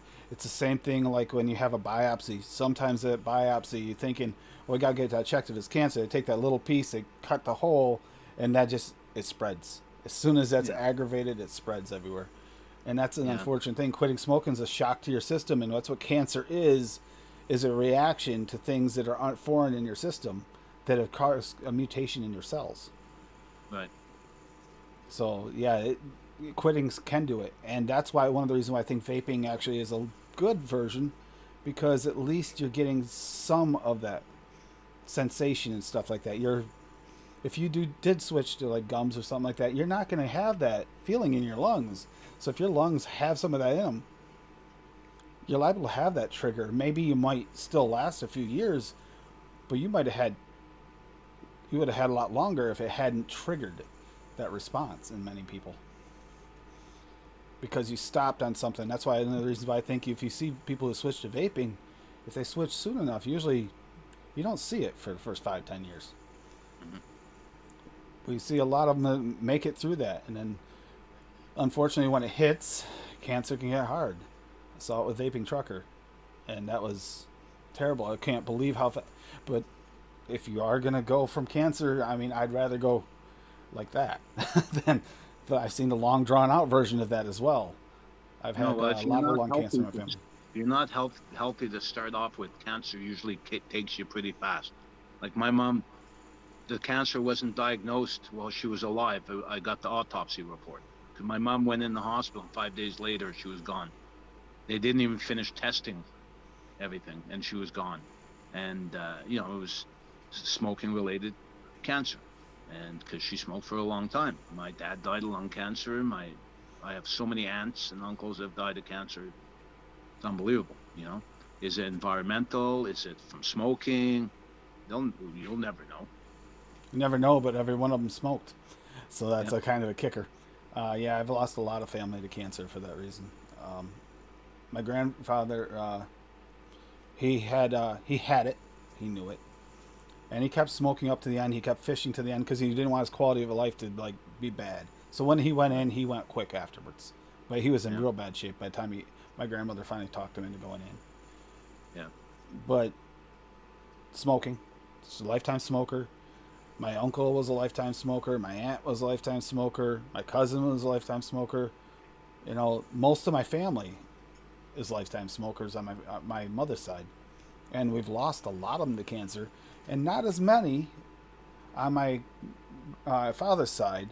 And the ones that were like the great uncles and their kids and stuff. And guess what? Those were the smokers in the family. The math adds up in my family to show that smoking is the catalyst. So It adds up in everyone's family. Everyone, absolutely everyone. And sometimes it's not lung cancer, and that flies under the radar because there's a lot of cancers you get: pancreatic, stomach cancer, colon cancer. It's all smoking related. But yeah, lung cancer is all obviously, the one that's most yeah, evident. but it'll once it gets to the point where you notice it, it's probably already spread. That's usually what the case is. Gary has a point there. Like he was saying, that's true in vaping. You still get nicotine. It's not just getting the nicotine; you're getting it in the same way. You're still affecting the same parts of your body. It's still your lungs, so it's less of a shock than like I said, gums or patches. For one, they don't work the same because you're getting a big lump sum of it at once, but you're not getting that consistent flow. Even when you smoked a cigarette, it would enter your bloodstream, but it would kind of enter and kind of stay there a little while. But you notice you always had to get up and have another cigarette, and in the middle of the night maybe, or in the first thing in the morning. Same thing with the people that do the Nick salts. Nick salts, you get up in the middle of the night or wake up in the morning, and you got to have it. And the people that are on traditional nicotine, typically you get up in the morning, you might even forget your vape. But at the most, you don't wake up feeling I have to have it after you've been vaping a while, which shows there's some science to the fact that the way the nicotine is in your system. If we're going to have one that's actually highly addictive, I'd say the Nick salts would be the highly addictive one, which is why the Nick salts were originated and created to add the cigarettes to create more of an addiction. Okay, didn't know that. But I know for myself. I mean, I was a chain smoker. I'm a chain vapor, but very low nicotine. For me, it's not the nicotine; it's the act of inhaling something. That's for me. It's everything, because I was a very heavy smoker. I mean, I smoked over 2 packs a day for 40 odd years. Cherokee, you're right, and that's actually one of the issues we have. We're talking about nicotine right now. Guess what? Yeah. Nicotine's not a carcinogen. Nicotine's Exactly. not any more dangerous than caffeine. But yet we sit there and we get stuck on these things. Now, I will admit to one thing about nicotine. We do not really know the long-term effects of salt nic, because we really haven't had it around long enough to really know it. The traditional nicotine, we've seen it. It's not, I mean, there's Oh yeah, all the ants' arguments against nicotine it's laughable. Like there's Yep. worms in the brain and all shit like that. worms in the brain. Now, how does that work? Explain. I don't know. But you look at go back in history. Everybody smoked. Okay, everybody, brilliant. The smartest people on the planet smoked. Einstein, you name it. Every scientist that developed the atomic bombs, every one of them smoked. And these guys were Every soldier out there, what did they always include in a lot of the rations for for lots of You wars. got a few cigarettes. Cigarettes, Yeah. because cigarettes help you with your alertness. They help you stay on top of task. They help you think quicker, because they Right. do the same thing as having a bunch of caffeine without the jitters. Exactly. Oh, isn't that funny how that works? But because we're trying to live longer and actually live into retirement age, yeah. Oh, thank you. Just get me more coffee. So that's always good. Just get more coffee. Hey, isn't that funny? That actually goes along with it. But no, we got to do something to get through to them. But the problem is we got to get through it, like you said, major media, not just we have media, but it's media that No, it's a closed system. It's like talking in a vape group and trying to promote advocacy. It's like these people already know most of them. You're going to touch maybe 5 or 10 people out of 1,000. The rest of them already knew this, and those are only the new people or that haven't paid any attention. We need to get it to the public. How do we do that? And we have not done this well. We have not done this No, well. not at all. You need all sides to be carrying positive messages. Fox, CNN, ABC, NBC, all of them have to get on board. And that'll take money to rehabilitate the nicotine, the what people think of nicotine. That's the only way that money and a majority of share, because we're also talking about things that Bloomberg has a major share in. He's even got a major share, not a major share, but a large share and a say on the board on some of the media companies he doesn't even own, because he's smart enough to realize if he does that, he has a voice in theirs as well if he needs it. Well, people shouldn't lose hope, but I mean, look at Vietnam, for instance. A bunch of tennis shoe wearing people in pajamas defeated the strongest military in the world. Why? Not on a 1-to-1 military battle, on a PR battle they won. And that's how vaping is going to succeed. Need to win the hearts and minds of people. Cherokee, that adds to my theory. We already know that PG used to be pumped through the hospital systems, but it was not cost effective. Is the reason they stopped, to kill off bacteria and viruses. Right. And we also know that from experience, and this is more of that living proof, generally speaking, the populace that vapes on a regular basis doesn't get sick as often as they used to. Sometimes hardly at all. I haven't had a cold in 4 years. When I was smoking, I swear, I had a cold every 3 months. I had bronchitis at least once a season, I swear. Like almost every year from my adult life until I started vaping. And nicotine's also a pesticide, so that kills off some of the bad nasties as well. All the small bad nasties. But it's not poisonous to us any more than caffeine is. No, because it's all about the dosage. Yeah, it's all about the dosage. You think about it. If you're say you are a bacteria, you're literally looking at something that's bigger than you, that's toxic to you because it's bigger than you. That's how that works. If you're an insect, same thing, overload. Makes sense. But we're humans, we've got some size to us, and we also choose our own dosage. And that's something that you can't get through to a non-vapor. You can't get through to them. Is we're not going to sit there and continuously vape a burnt, for starters, coil repeatedly for hours on end like they try to do with the testing. We're not going to do it for one, taste. Secondly, we would have nick headaches like crazy, and we'd stop. Yeah.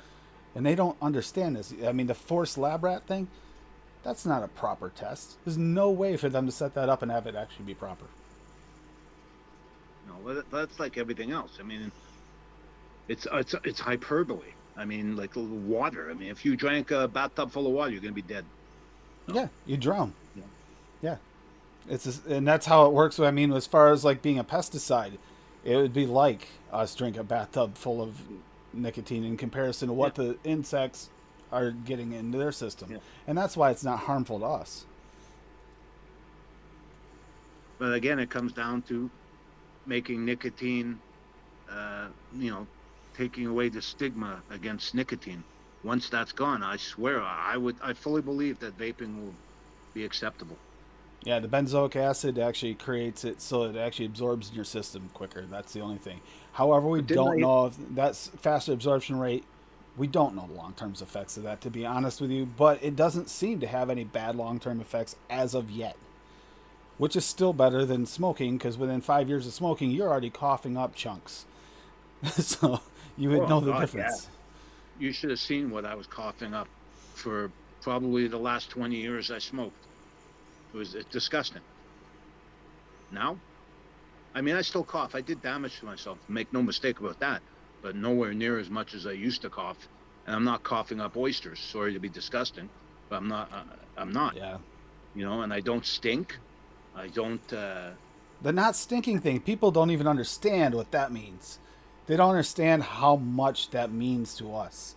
Because, you know, you used to watch people, and even if they didn't say anything, you could see their change in the look if you smelled like cigarettes. It's like, Well, you and don't. they'd almost walk away from you.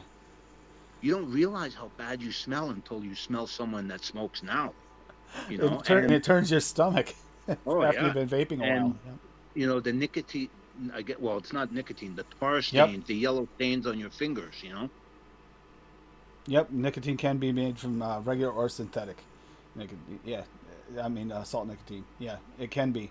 That's why I said some companies were using it, some weren't, and it's really hard to say. I believe Carolina extracts. I believe that is all tobacco derived. I believe. I'm not 100% sure on that, but I'm pretty sure they are. But there's a few that are working, still going to be within the confines, but like selling at vape shops with the whole tobacco nicotine thing. Now the synthetic's not going to be an option. So that's going to make it so if they enforce it the right way, which usually they don't, so that's our saving grace, is they always screw up even with their own legislation. It's like when they write legislation that we're looking at like, what are you talking about? Okay, you're going to ban an RDA. This does nothing on its own at all. So Well, you're going to ban a battery that you can ban a battery casing that's wood wattage, which you can use for anything, including even operating a flashlight. You truly can. It's not even a joke. Even the setup you could use as a heater if you needed to. I mean, you could take out your cotton and just, if you were cold, that could be a hand warmer when you're out hunting or something. Yeah. It is just ridiculous that they are claiming these things like they are. But they got away with it up here. They went around. They basically used a back door and said, "Oh, it's not childproof. We can't have anything that's not childproof." So all the RTAs, all the RDAs gone. The only thing they have up here is like you can still get sub-ohm tanks, which I don't know why you can get those, but mostly disposables. Yeah, I'm not a fan of Nick salts either, Gary. For me, it can give you that not so great feeling, and you could once you get used to it, then you become addicted to it. That's the thing. If you could start, my daughter started vaping. Actually, she never smoked, but she started vaping because her brother and sister smoked and then vaped, and she hung around them and she started vaping Nick salts with them. I had a heck of a time getting her down off Nick salts, and now I believe she is vape free. I haven't talked to her recently about it, but I know she's been working toward that goal for a while, and she hasn't talked about it, so I'm imagining she hit her goal. I'll be talking to her this next week. I'll find out for sure. But, I mean, that's the ultimate goal, is either get to zero or get off it. Honestly, I don't think I'd ever stop vaping at zero if it's possible, because of that not getting sick factor alone. It helps you not get sick. Why would you not want to? Why do you want to feel, get a bad cold once a year if you can avoid it just by vaping? Something that tastes delicious and helps with food cravings. It's crazy. It's all crazy. You know what? I mean, like that old saying, you're preaching to the choir. I don't think any vapor would want to go back to smoking. I mean, when you compare the taste of a cigarette versus, let's say, what I'm vaping, a pound cake, there's no comparison. No, salt nicotine wasn't invented for pods, Cherokee. It was adapted to pods. It was actually invented for cigarettes. Cigarettes have had this in some of them for years, used as an additive. And it's for the same reason, to take away that harsh throat hit. But it was adapted to pod systems for that reason, so they could use a higher nicotine without having to, and you could use a smaller amount. It was an adaptation. Hey, DC. DC, did you read my post earlier? Sorry. No, it's Sorry okay. about The that, dude. cigarette companies never post on a pack of cigarettes how much nicotine's in there or what Nope. type of nicotine they're using. Does anybody else find it crazy? The carcinogens are not in the nicotine. Those low nicotine cigarettes, so you have to smoke more of them to get the same feeling. That just is a recipe for more cancer to me. There's no way I can look at that. It doesn't add up to anything but, oh, here's your free literal cancer sticks because there's hardly any nicotine in them. It's like, okay. No, no, that's insanity. And somehow they've got that passed through as a harm Yeah. reduction. What's harm reduction about it? What about that is harm reduction? I mean, you could be cynical about it, and it comes down to money. They have the money to and the wherewithal to hire high-end PR companies, and they can make their argument, and it wins.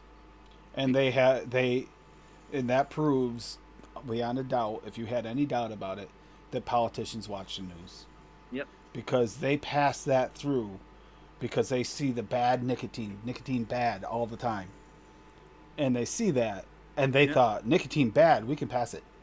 Never Yep. gave it a second thought, just passed it right through. It's like Yep. that's just proof they don't pay attention to actual science. That's No, they absolute don't. 100% proof. No, no, but no one is. Very few people are paying attention to science now.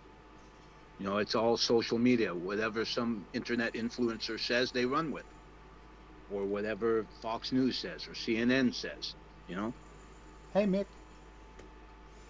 No, it's that's the problem. We really need. I mean, UK started doing this. We've watched this recently. We've seen I've seen some of the videos on YouTube from the advertisements. They're doing the right thing and posting the truth, or at least the harm reduction side of it. You're seeing even places that put high restrictions on it, like New Zealand. They even did the same thing. They actually were posting, the harm reduction aspects of it. Ironically, to some degree, even Australia has done it, even though they do have crazy restrictions over there. But yet they still promote some of the positive news. But yet here, you never get that in any mainstream media at all. And you get and you can't watch TV here. I don't know how it is in Canada, but you can't watch Netflix, you can't watch Hulu, anything without anti-vape ads that just make you cringe because they're so untrue. You just want to reach through that TV and grab because somebody. You live in a pay-to-play society and for healthcare. It's for-profit healthcare. They're not going to advocate harm reduction. Why would they? Especially vaping. I mean, they advocate NRTs. Why? Because it's pharmaceutical, huge money, but it doesn't work. I mean, I tried everything: the gum, the patch, the Chantix, that other pill that was around, inhaler. What else did I try? And I tried all the homeopathic stuff. Nothing worked. Vaping, within 24 hours, I was off cigarettes. I've been off cigarettes for over 4 years, and you know what? People walk by me smoking, doesn't bother me. I don't want to have a cigarette. I'll vape. No, it still comes down to their choice. If you choose to smoke the cigarette over the vape, it should be your choice. I mean, granted, when they're kids, yes, you try to limit that choice to the wiser choices. Don't make it available to kids. That makes sense.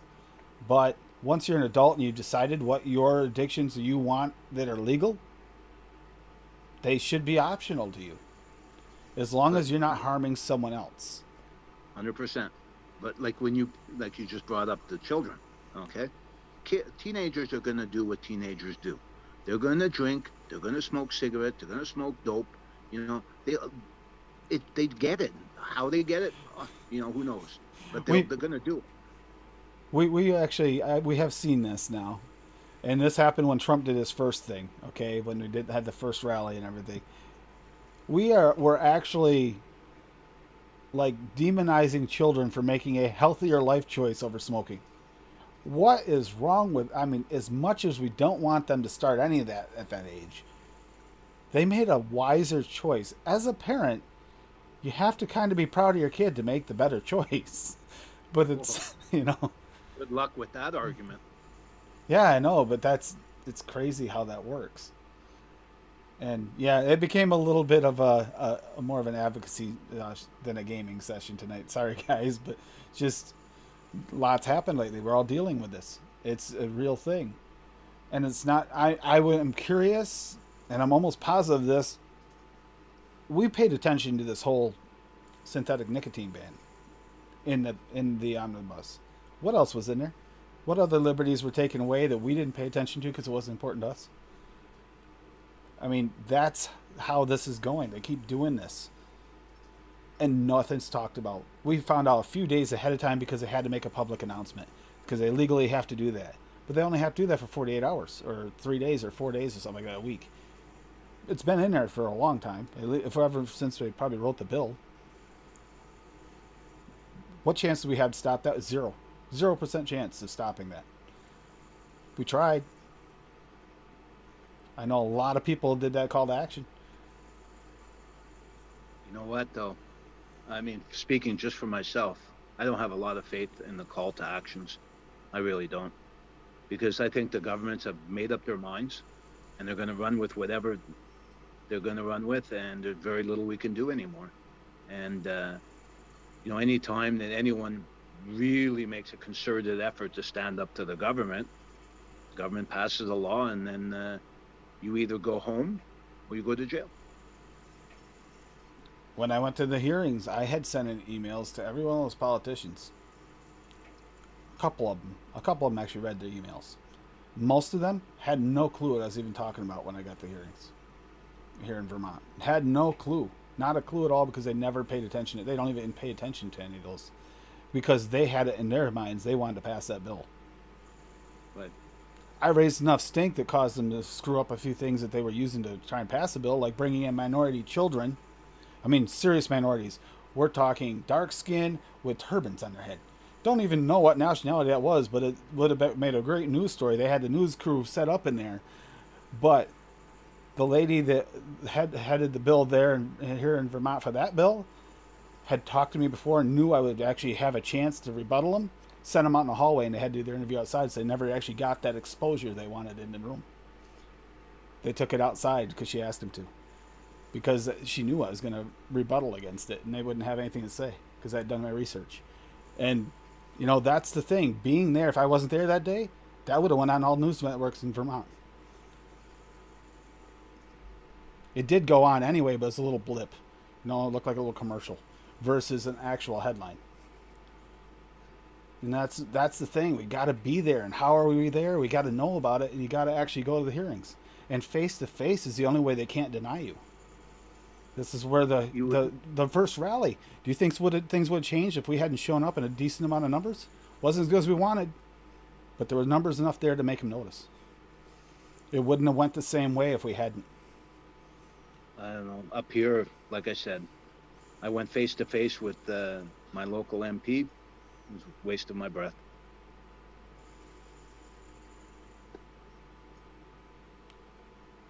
Yeah, Cherokee, I'm not against that, because I do believe we should do some kind of support. I just kind of wish I'm more old school. I would rather that we sent them actual help. Like actual help, not just money. Throwing money at a problem doesn't make it go away when you have an invasion that's actively going on. It only does so much. I wish we could actually send military aid instead. That would actually make more sense to me. But because we are sending military aid. The problem is, it's not enough. But we can't. If we put boots on the ground in Ukraine, man, Putin's going to use it as an excuse as general war. I know. That's the problem. That's the problem. But throwing money at this situation is like putting a Band-Aid on an open wound, and it's unfortunate. What it's going to do is, and look, I agree with trying to stop Putin. Don't get me wrong, but it'll turn into a guerrilla war. And who's going to suffer most? The Ukrainians. Because it's on their soil. It's on their soil. And it's not going to be the government in Ukraine that suffers the most. It'd be the citizens. Exactly. And then in the end, that's what I would worry about anyways, the citizens in Ukraine and what they're going through. But we also talk like this is a surprise. This has been going on, and these threats and this workup has been since 2014. Exactly. And you know what? I mean, the only way this is going to change, and I'm sure I'm going to have a knock on my door, but is if someone puts a bullet in Putin's head. That's the only way this is going to change. Putin's older. He's making a couple last hurrahs. This is one of his last hurrahs. He knows it. He has nothing to lose. He has nothing to lose. And you will say the one thing, with it being the birthplace of Russia, you got to admit it has a little of that Jerusalem feel, to it, a little bit, as well as the doorstep thing. I mean, I get it to some degree, but I think this is more just Putin just trying to flex his power. He hasn't been able to do it in a long time. It's the Cold War has kind of been sort of over for a long time, or at least minimalized. He's been there for that whole thing, He was there. I mean, Putin said the biggest geopolitical disaster in the 20th century was the dissolution of the Soviet Union, and he wants to recreate. He wants his legacy to be a new Russian empire. That's what he wants. He's being backed by China, and we should be very nervous about that, because China's backing Russia, because China is going to take Taiwan, and they want the Russian backing when they do that. I mean, this is really no different than Germany and Japan at the onset of World War II. Yeah, unfortunately, this is also, you got to realize, boots on the ground could escalate this into World War III instantly. Oh yeah, instantly. We're not talking about small weapons now. We're not. This is not Hiroshima. This is unbelievable. Hiroshima. It's hard to believe Hiroshima. That's small. That's small. Exactly. As big as that was, as many lives were lost during that. That's tiny in comparison to what could happen. Yeah, oh my God. And like we said, the gas prices thing, that feels more like another line of control at this point, and a way to maybe buffer some pockets. I mean, you think about it, it's not for the government making the money off it. They've raised the gas prices. The investors make the money. And if it's owned or invested in by the government employees, they make money off it. I mean, there was a big stink over George Bush, the first one. If W is the second or first. No, W is the first, right? I forget which is which. I didn't like either one of them. But senior, he had a big stink over the fact he had oil reserves in Texas or Tennessee or something like that, and he had oil reserves, and then managed to start a war that made oil prices go up, and he made a fortune off it, small fortune off the raised gas prices. Mm-hmm. And you think that Junior, when he had a war too, didn't have those same types of investments? Yeah, you learn from his dad. It's like Cuomo learned from his dad, which was no better than him. I lived in New York when his dad was in, and it's like apple did not fall far from the tree for those guys. I am glad that one of them finally got their just desserts in some way, shape, or form, though. Finally. Just took way too long. Yeah, and it had nothing. He got his, if you will, just desserts for something that had nothing to do with why he should have gotten his just desserts. He just got his caught in what was he tried on? Sexual harassment or something? Yeah, technically speaking, Gary, Putin actually didn't increase gas prices. It was the government, two things. One is they're jumping it way ahead of the gun, according to speculation. It shouldn't be this high yet. Second is it's our governments and the companies that have chosen to not get their oil from Russia. That was their choice. It really wasn't Putin that stopped the export.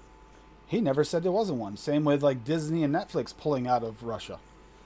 It was the company's choice because they want to look good in the media. That's actually a large part of it. But unfortunately, it looks good in the media. It looks really bad when you comes to your paycheck and you're spending all your money on gas.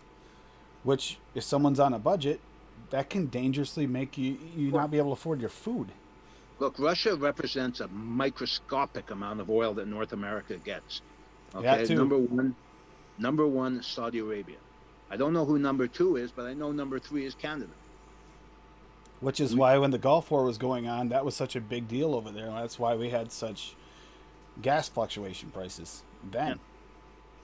Was because Saudi Arabia was right there. They kind of got a little semi-involved as well with that whole Iraq and Kuwait thing. they were right there and kind of trying to muscle their way in. Well, they had no choice because if Iraq fell to Iran, they're screwed because it's a Yep. different sect of Muslim that hate each other. And So that's why Saudi pushing Arabia. back Iraq back out of Kuwait actually made them look weak, and that was a big thing. They were worried about Iran taking over because it could have happened, and it was all. That's why we had to rebuild, and that's why you saw plywood prices go through the roof, and they never dropped all the way back down either, Yeah. because the plywood was being sent over to rebuild Iraq, and that's why we had shortages, and then they never really dropped the prices back down. Because you've ever noticed, they'll go up, but they never quite come back where they were. Oh, that's another scam too. I mean, I have friends in construction, and they go to the big lumber yards. Lumber yards are bursting at the seam with wood, and they're still pricing still high. So it just makes no sense. Yep. I guess it comes down to capitalism being our worst enemy, even though we support it. It is. I don't want to see capitalism go away because I see benefits of it as well. But Well, yeah, I mean, it's not a The perfect co- system. but Better than the alternative. the biggest problem is the corruption in the capitalistic system. Well, And our greed. government is greed, and governmental corruption is a huge part of that system, and that's where it gets sad and scary. Yeah, well, it's human nature, right? Greed. Yep. It's not unless you've lost something or someone close in your life that you shouldn't have that you start to think differently. Honestly, greed is. I mean, when I was younger, I would have possibly. No, I've always had kind of a little extra moral compass, but which is just kind of the weird way I am. But I know that, I mean, most of the people, most of my friends, like growing up and everything, if someone offered them a great big chunk of change just to ignore something or go along with something like that, they probably would have. And I Well, yeah, can't even blame them. You could get it's rich a just defect by. in our society. Yep. It is. It's an absolute defect because we look at rich people as being good people. The more money you have, the better the better you are. That's not true. Just they got lucky. Either they're born into it or they were in the right place at the right time. Yep. Yeah, it's. We need to figure out a way to stop it, but at the same time, we have to gather. How do we gather? They keep making it difficult. This is our gathering place. Zoom meetings.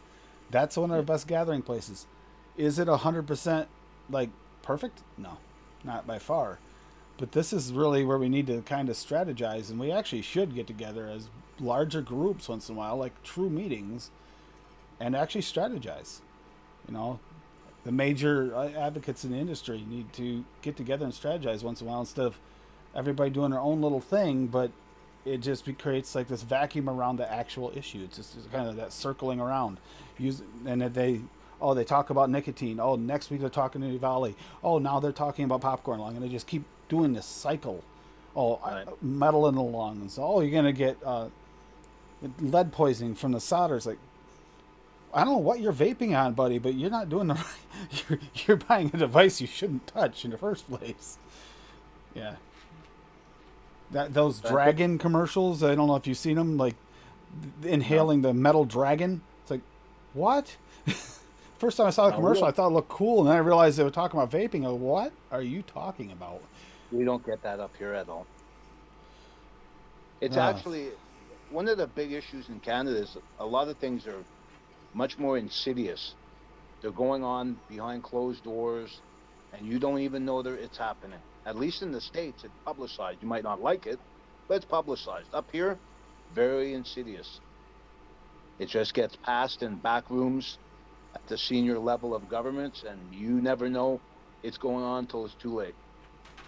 Offshore drilling. I mean, that was the whole thing. They passed that bill, tried passing that bill in Florida because of the offshore drilling thing and saving the whales. It was all about that. Oh, you got to save the whales. We're gonna throw this vape thing in here. Don't worry about that. Just save the whales. Yeah. And rich men, you want an example of rich men that doesn't care about harm reduction? Bloomberg. I hate to say it. He's the person I dislike the most on the planet. He's not only doing it for like He's not doing it for political gain or anything.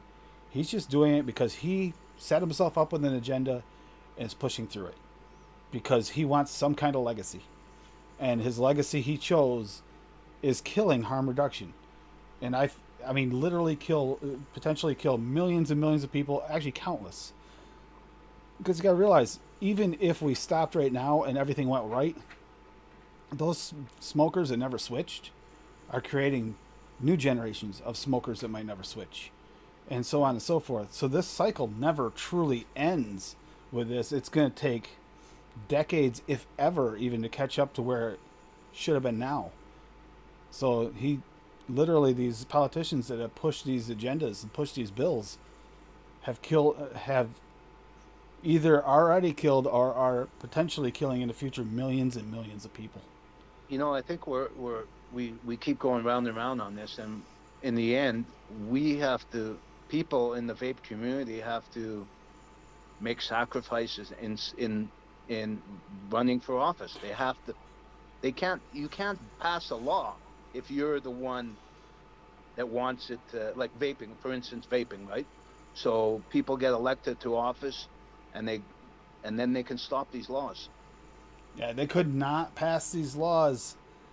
They wouldn't have been able to pass these laws as easily as they did if it wasn't for the miscommunication in media. And Cherokee goes, we can gather now, except for maybe out in communist California. California has went overboard. They always have. They've always gone overboard with every legislation. I mean, the forced emissions thing, when that thing first started, that was such a clusterfuck.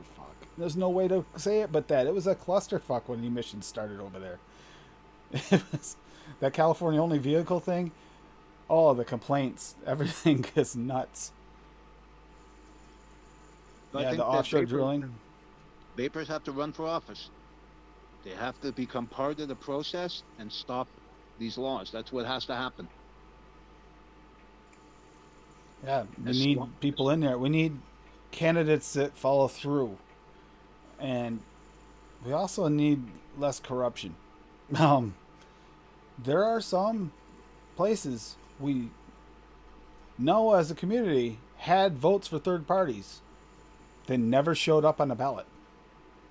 Said there's 0 votes in that area. We know that there are some places. I know about 4 or 5 different places that had definite votes for a third party that never showed. Now, how does that work without corruption, without voter corruption? It really isn't possible. You have to play the same game. So it's, I mean, I can't believe it. It only takes 5% to get a third party put officially on the ballot as a third party and not as just a write-in or, some random. No one's going to vote for a fringe party. You have to get people in either the big parties, either Democrats or conservatives. You have to get vapors in those parties. They have to go up the ladder to a point where they can bring more people in, and then they can't pass these stupid laws. We need people I say like this as a Canadian because whatever you guys do eventually happens to me. It trickles right to you. Yeah, and quicker than we ever thought imaginable. I mean, most of the time you wait for stuff to settle. No, you guys were passing laws, and there were places who were all out banning, like provinces. Like some provinces started doing all out bans. Yeah, they're already before doing before our PMTAs were even solidified yet. Exactly. They were already doing full out bans. Why? Because most Canadians watch U.S. media, and they have, we got to do this, And I mean, like right now, we're about maybe at most 2 weeks away from a flavor ban. Now the federal government probably kick it down to the provinces, and because they don't want to be the bad guy, and all the provinces will pass it. I mean, Nova Scotia. And look what we don't have yet. We don't have a flavor ban yet, a widespread flavor ban yet. But yet, because we started one, your country decided to go with it. Why? Yeah. And so did other countries. India banned vaping 100%. Yeah. Because they did that before it was even solidified that we even had anything going on with us. The PMTAs weren't even finalized yet. That was all on the whole. Trump's wife found a vape in her kid's bag. find out who gave them the vape, find out how you got the vape, and punish those applicable. Why is that demonizing a whole community? Because It it's wasn't. trendy to do so. It's Yeah. trendy to do so. Look what they're Yeah. doing. They're strip searching kids for vapes here, like right in the next neighborhood from me. They strip search 6 kids. Oh, what did they do? Do they do that for tobacco? Do they do that for alcohol? No. But it's trendy to be anti-vaping, so anything goes. And Civil rights? what do we do? Oh, no pod systems, no refillable pods. That cost a small little arm and a leg for like a jewel. Yeah. Yeah. Let's get rid of those, and let's put disposables high on the market, because something you can throw away is much harder to get rid of something that cost you an arm and a leg to buy, right? Something you can buy 3 for $20 or something like that, or sometimes even cheaper. Yeah. Let's go to that instead. I mean, what's going to be more of a problem? Something they can literally ditch in a trash can or anywhere they want, or something they actually want to keep because it costs them a small amount of money, a decent amount of money. And it just goes to what you were saying. It's, I don't know anymore. It frustrates me to no end.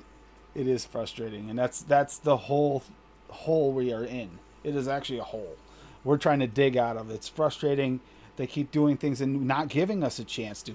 Even if we are on top of our game, had the best amount of enough money to actually keep people on top of it all the time, at most we got a week or two probably on that bill, maybe 3 weeks tops on that omnibus bill. It goes to what you're saying. We're always reactive. We're not proactive. Like you said before, because the kids are vaping, so we reactive. We change what we do.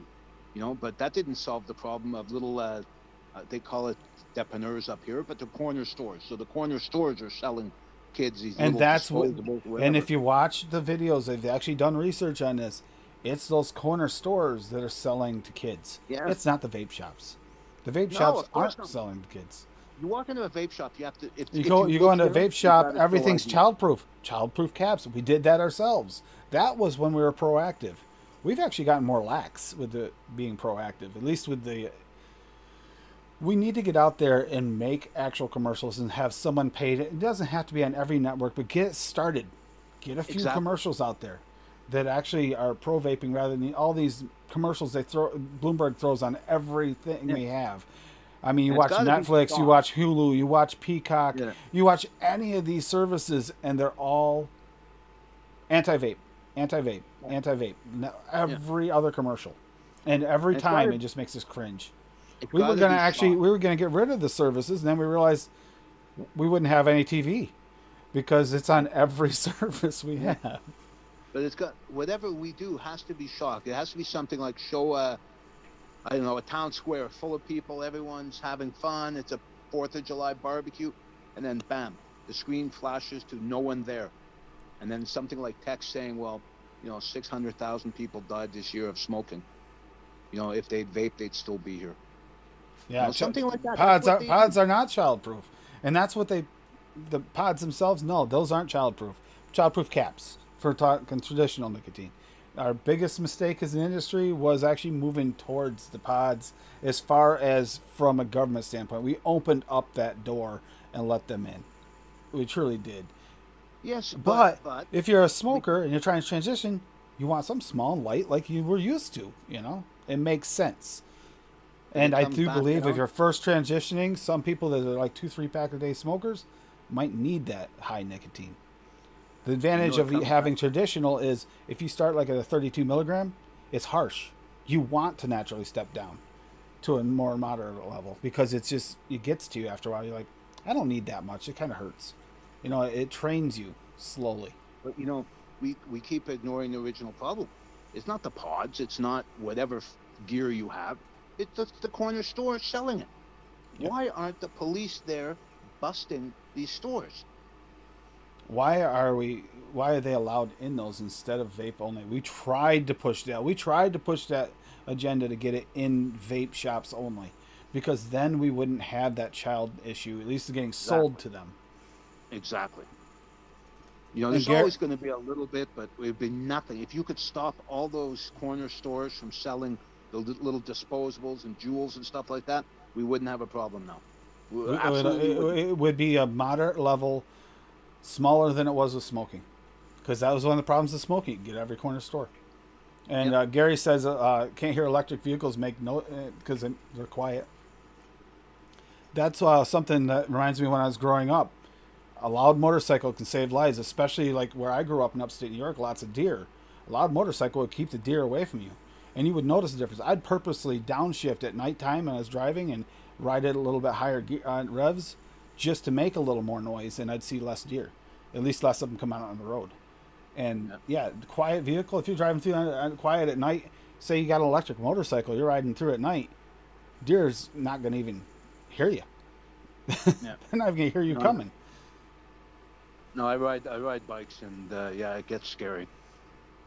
And loud always used to save lives. Now they got them so they all got to be so quiet under these decibels. Like, that's actually kind of dangerous if you live in places, especially with deer, or even with small children.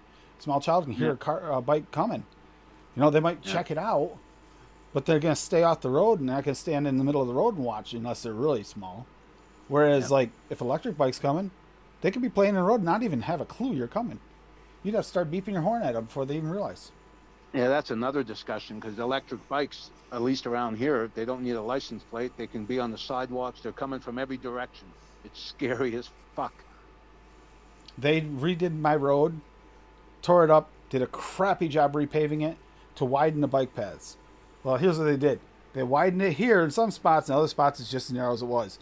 So if you're a bicyclist and you're riding at night, you'd be riding along thinking you got a curb, all of a sudden you're going off a cliff. That's just the way they made it. It's like crazy. Why did they waste their time? They wasted a bunch of money, and it was a government grant. They do that up here. They've done that up here. They narrowed the streets for bike lanes, and we have head-on collisions now. Yeah. Nice, huh? Yeah. Fix one problem, cause three more. Welcome to engineering. I think it was, I'm going to give credit to Thomas Crow. I could be wrong, but I think Thomas Crow put this picture up of the old roads, made with no engineering degrees thousands of years ago, will last in eternity. Engineering came along, we have potholes the size of cars that cars will fall into, and it happens within a couple of years. I know, that's the same here. Okay, I'll see you. We do need to do something different. The question is how. Like you said, money has a lot to do with it. You're not going to get on a major station. It's going to be hard anyways with Bloomberg's influence. But even if you could, you're going to have to pay money for that slot. Public television isn't what it used to. That would have been a big help. If we had public television back like they used to have even 15 years ago, it might have been an option. You might have been able to get public television slots. Sometimes you could pay a small amount of fee, and you could have an actual show on it late at night, which might not hit everyone, but it'll hit some people. And that could spread. We don't even have that option anymore. I mean, we do the online thing, like our YouTube and stuff, but if you're not a vapor, you're not going to watch a vape channel. And 99% of vapors don't even watch YouTube. All the people with little pods and stuff like that, they're not watching YouTube. How many of them came in the shop? Why isn't that for sale anymore? Where have you been? Sign's been right there behind the counter this whole time. They talk to you about it every time you come in. You paid no attention. Okay. These are people I've seen them talk to before, I've talked to before, and they'll come in and they're like, what? Massachusetts was like that when everything went through. Everybody went to go to the shop, and it's like, there's no shop, or the shop, is doing a sale, and they're not going to have anything the next week. It's like, what happened? And they had no clue. And it's, 90%. It's only the hobbyists that really, truly pay attention. Yeah, bike lanes do make roads smaller. What you need is to just enforce the bicycle line laws that there were. There were safe driving ones. Now they just want to make it so that someone who doesn't really know any of the laws of be able to ride a bicycle or any of the rules of the road to be able to ride bicycles. That's why they're doing this whole bicycle lane thing. And yes, accidents can still happen. But here's the thing. Maybe not ride bicycles in areas that are known to be dangerous. No, you can't say that. You can't tell them that. You can't. Then it's on you? I'm sorry. It's on you? It's like here in Vermont. You can pass people on a solid double line. It's another thing that's screwed up on this road. You can pass people in solid double line, but if you're passing someone and you cause some kind of accident, you're automatically at fault by insurance purposes. And it depends on where it is. If it's marked no passing, you can't. But any other regular place, like this road here, solid double line most of the whole way, but you can pass. They put a rumble strip down most of this road because they didn't know that we could pass on solid double line. So most of this road has a rumble strip. And the rumble strip, you'd think it'd be where the yellow line is. No, it's like a foot off in some places. You'll be driving down and feel the rumble strip at nighttime, and you're looking down and you are not on that yellow line. This is modern day construction. So, yeah, just be really careful. And you want to talk dangerous too? Think about this. Tesla puts their batteries underneath in a container underneath the seats. Thank you so much. You know, we didn't learn from the Ford Pinto that maybe, you know, having the explosion under your ass is not a good idea. I want my shrapnel in the car, please. I don't know. You'll be fine for a head-on collision, yes. But if you got a side collision and went deep enough, yeah, that could go really bad. We all know this from what we've seen. I got my Kennedy because someone vented their battery, but they fortunately got it in time and didn't wind up in anything serious. But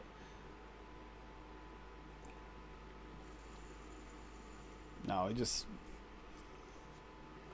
we need to stop making things safer for everyone to the point where they don't have to think and make people think again. Well, it comes back to personal responsibility, right? Oh, it's not my fault. Their fault. The kids vaping in schools. Well, not the kids' fault. It's vaping. No, it's not. It's not the kids' fault. What?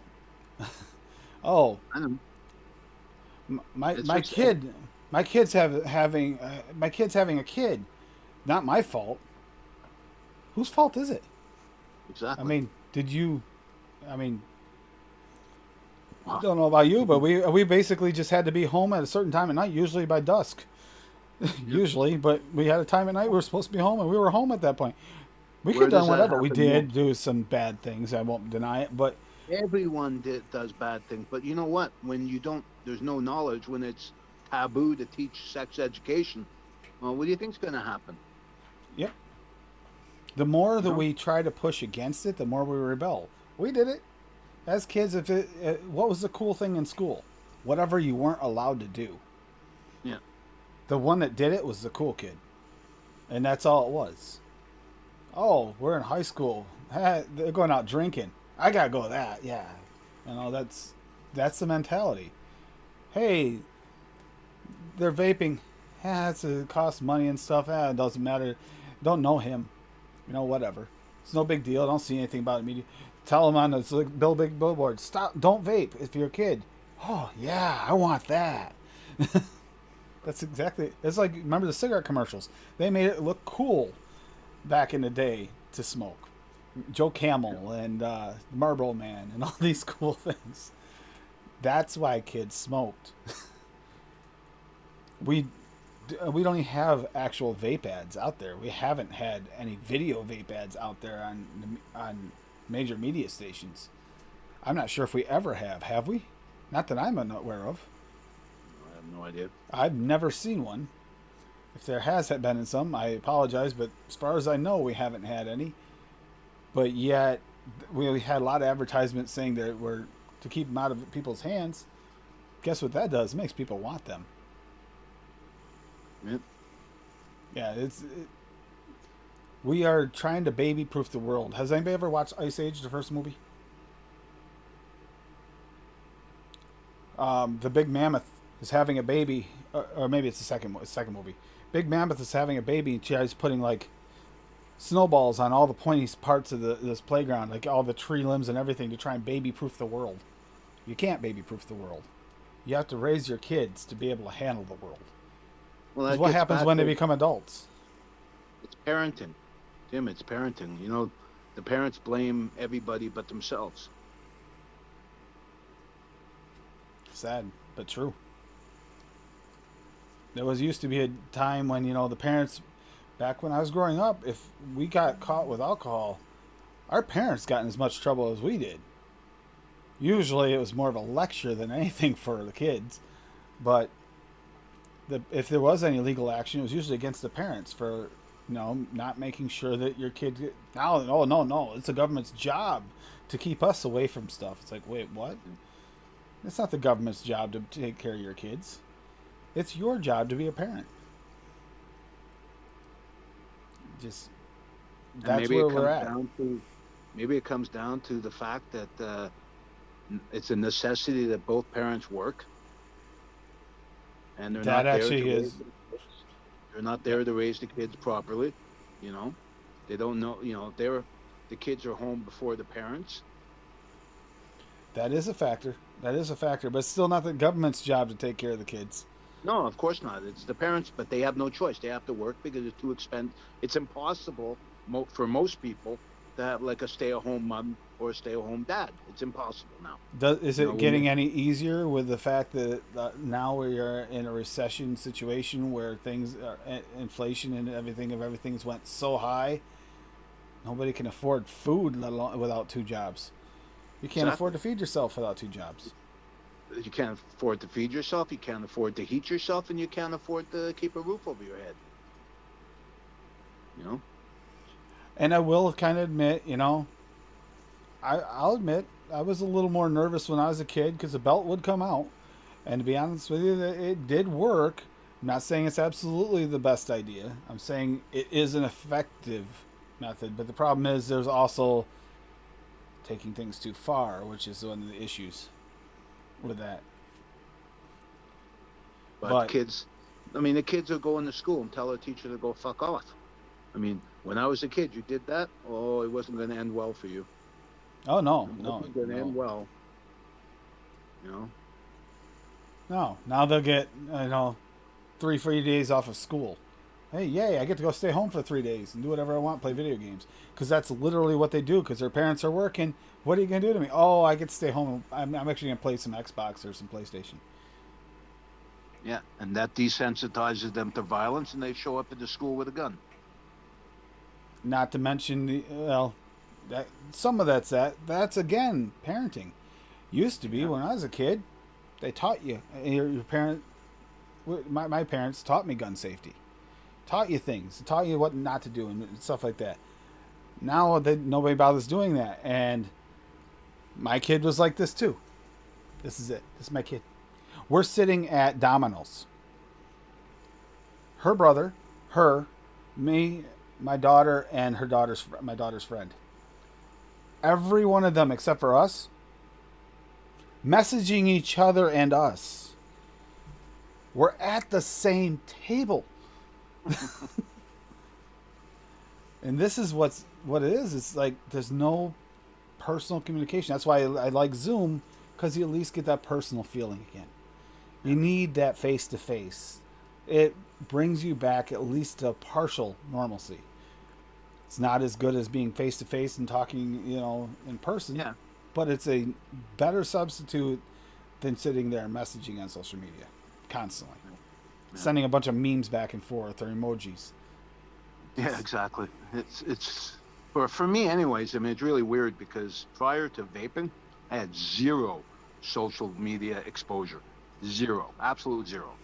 I wasn't on any YouTube, I wasn't on Facebook, I wasn't on whatever, Instagram, whatever is around, and come vaping, now all of a sudden I'm doing this.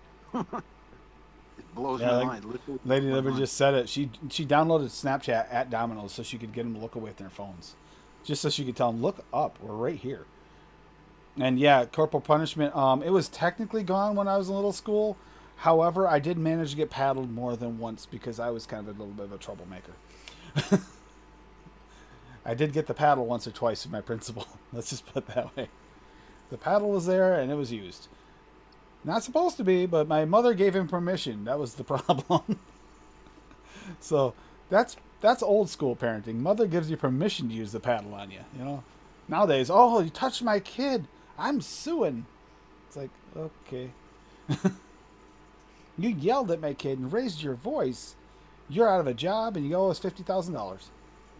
And we're suing the school for $100 million. It's like, what? And that's sadly true. Why have we become such? I mean, PC is one thing, but we've gotten to the point where the society is downright trying to childproof the world against everything. And same with the adults. Create a situation so you never have to think for yourself. Don't worry, the government will do it for you. And I'm sorry, I prefer my own thoughts. I prefer making my own choices. No offense, but you let it happen. There never should. This whole litigation thing should never have gotten to the level it's at now. Understand? Yes, okay. You got a defective car. They knew it was defective, yet they still sold it. That's one thing. But you know, I don't know. You pour hot coffee on your crotch after you went to McDonald's, and yet you sue. Are you too stupid? It was the temperature was hotter than it should have been. Yeah. Okay, I get that, but it did say hot. It said hot on it. Okay, so it was extra hot. You let it cool. It said hot on it. It didn't say between this temperature and this temperature. It said hot. Hot is hot. Be careful.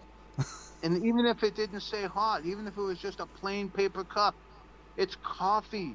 It's not water. You know, I mean, come on.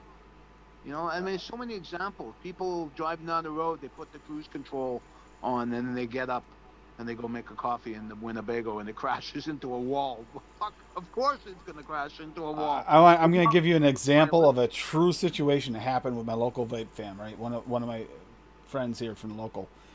He drove us down. We went to wound up going to a gun show, and we stopped at a Buffalo Wild Wings. Okay.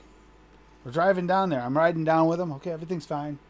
All of a sudden, out of the blue, he goes, he's tailgating someone. It's making me a little nervous. He goes, don't worry, this got the auto stop. I've only had to use it 3 or 4 times. That you should never have to use that feature on a car. If you're using that as a feature and using it, you're not using it right. That is an in case, oh fuck, I'm screwed. That's the only reason that exists on the car. And that's another problem. Like, people are they're all getting used to, like, lane, what's it called? The lane assist. The lane assist and all that stuff. Yep. I mean, Christ, you're driving the frickin' car. You should not depend on, what if there's ice? He had lane assist too. He had lane assist on too, and was driving partially with his hands off the wheel most of the time. It's like, he was making me really nervous. Oh, don't worry, it's got lane assist. It's got the auto stop. It's like, okay, yeah, you're not making me feel better here, buddy. You're not making me feel better. I don't know. Do you rely on your backup camera? I don't. No, I don't at all. Because, I mean, I've driven a couple vehicles with it. My friend has it. I like it because it gives me an idea, and you can make sure nothing's behind you. But I often forget it's even there because I'm looking at mirrors. It doesn't. Let me tell you something. At least in my Honda Fit, it doesn't pick up chain link fences. It'll pick up the poles that hold the chain link fence, but it won't catch the fence. So you're looking, and all you see is poles. You don't see the chain link coming across. And then you hear crunch. And then you'd hear a crunch if you would rely on that. But that's everyone. They become so reliant on this technology that they forget they're driving a multi-thousand-pound vehicle, you know? Yep. But again, that goes back to everything. It's like people don't take responsibility for their actions. The parents aren't taking responsibility for their children. They are the parent of that child. If that child's vaping, it's not the fault of the industry, not the fault of the school, not the fault of the government. It's their fault, period. Like it their or not, fault. it's their And fault. if you want to go after someone legally about it, how'd they get the vape? If they stole it, if this child stole it, then the child actually is 100% at fault if they stole it from somebody. Now, if they bought it from somebody, then go after the person that they bought it from, because obviously they're doing something shady. They're selling to kids. Okay, I could see that. But don't go after an industry and try to make it so that you're child-proofing the world because of an individual or a few individuals' fault. That's just, no. That's just wrong. There's no other way to say it. It's just wrong. It's the wrong way to do things. I mean, from the get-go, someone in the industry should have gone after these stores. And if the store refuses to do anything about it, fine, no problem. go after the distributor. Someone's selling the pods to those stores. You know, so you go after the distributor. I mean, it's already too late now. It's, Yeah, but you know, distributor isn't really at fault either. They sold to the store. They didn't sell to the kid. Whoever No, I actually, understand. whoever transferred it to that kid. If it's an adult buying it at the shop or at the store, I don't even blame the employee. It's not really their fault. An adult bought it. Where it transitions from an adult's hands to a child's hands, that is where the Yeah. fault lies. Don't know why it never happened. Yep. And they did sting operations there. I believe it wasn't Dash Vapes that did it. They Did a did whole it, bunch of exactly. video on it Yeah. about, Yeah. and they were watching and they checked and verified, and we watched the vape shops and they watched Yeah. convenience stores. In the convenience stores, they saw several violations of children Yeah. buying vapes. Yeah. Not a one at a vape shop. Not one I know. happened at a vape shop. And That's that the makes thing. sense. Oh, that's the only way they're getting it. Whether an adult buys it, gives it to the kid, or the kid gets it from the disreputable store. There you go. And if you got someone going in like you used to have people go in for beer and cigarettes, we did that as kids. You have someone else go in and get it. Then it's actually the person going in, and that's what happened then. It used to be the adult that would get in trouble for getting the alcohol for the kids. Same thing with the vape. You treat it the same way. It's not like this is a foreign concept. Same concept, different device. That's all. And sorry, I've been ranting on this so long. It's just, it No, is that's fine, frustrating. that's fine. It's been a while since I had a good rant with this, and it is needed. But yes, we need to figure out how to get on some mainstream media, or somehow get into maybe even some of the online streaming stuff, like you know how like Yahoo does their little ads and stuff. Yeah. Get in some of those. Somehow we need to get into those ad spots, even if the small ones. How is it that there could be ads on YouTube for like nicotine gum, yet there's no ads for vaping? See, I that's a have double had, standard right there. I have seen on Grim Greens anti-vape ads pop up during Yeah. his vlog, or even on his Tuesday show, which is actually advocacy for vaping, and have anti-vape ads show up on his stream. Yeah. I've seen it. And because of the stigma against vaping, a lot of people that would normally come out in favor of vaping won't. I'm sure there's a lot of vapors that There are Fox so News, many, CNN. so many celebrities that can't. They can't, and some of them are contractually not able to do so. Look what happened to the guy that played the Flash. He got caught with a vape on a plane, and he had to do all these anti-vape commercials and all this apologies and stuff because he vaped on a plane. Well, I shouldn't have done that. Shouldn't have vaped on the plane. I mean, Shouldn't have done that. I get that, but I think we took it a little far and blamed the wrong thing. It's actually not the vape industry's fault. No, It's again, it's nothing. not. He made a mistake and he actually broke some rules. Then he should have had to maybe pay some fines. I don't think I think having a vape on a plane is a little extreme for, like, you know, banning and blacklisting or anything like that. But I could see throwing a punishment his way.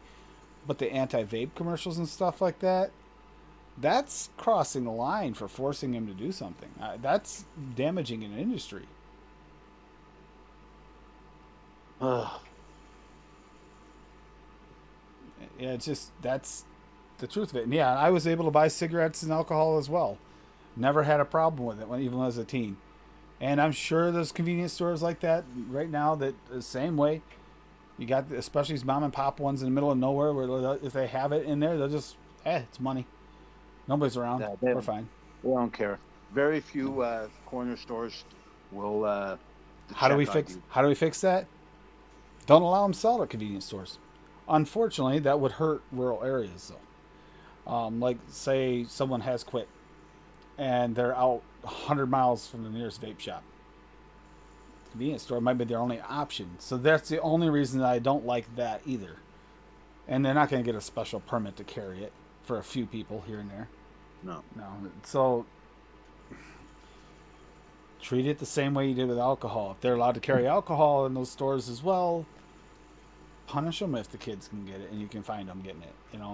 Punish the people that are selling it, or the people that are going into the stores and buying it and then letting the kids have it, sell it to the kids. Just got to put the punishment where it belongs, not pass the buck all the way back to an industry. So when do you think this synthetic nicotine ban's going to take effect? There was a suggested timeline. It depends on how fast it gets signed, but I did see a timeline earlier. It could go. They said something about the PMTAs of this too. This kicks off some of the PMTA stuff that hasn't happened before, makes it more solidified. So somehow this is tied into the PMTA situation as well, which I thought was already done. So that kind of confused me. It's gonna probably, I think it's gonna be pretty quick. It's gonna be a pretty quick one. I don't think they're giving any of the leeway time, just like they didn't do with the PMTA situation. When that kicked in, there was no transition period. When they did the T21, my daughter was caught in that. She was over 18, already vaping, already on Nick salts, already addicted. Then T21 comes in. Whereas back in the day when they did the alcohol thing, you were grandfathered in for 3 years because if you were already over 18. My aunt got hit hard because she was 17, almost 18, and missed it by literally like 30 days. But if you were actually of legal age, they grandfathered in, you were okay. Why didn't they do that with the vape industry? It should have been the same. You should have been grandfathered in. And you were actually illegally using a product just because you've already been using it for 2 years legally. It's just, they're not doing things right. Well, there's no logic. It's trendy to be anti-vaping, so they get they basically do what they want to do. Civil rights be damned. Yep. I did see on Nick's the other day there, he had the clip from Dr. Drew, actually speaking up for vaping, saying it was a healthier alternative.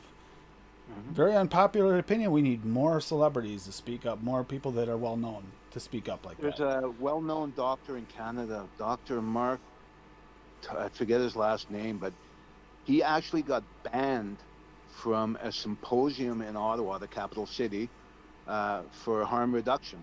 He got banned because he was pro-vaping. And he was on that Regulation Watch. That's the name of the YouTube Regulator channel. Watch. Yep, I remember that. Yeah, I know who you're talking about. Yep.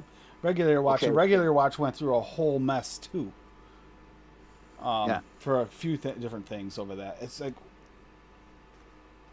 speaking the truth should not allowed, especially if they can tell you complete blatant lies on mainstream media. Why can't we speak the truth on? Yeah, that's fishy. That's very fishy. So he's saying now that he thinks that it's a matter of weeks before the federal government bans flavors and kicks it down to the province for them to ban too.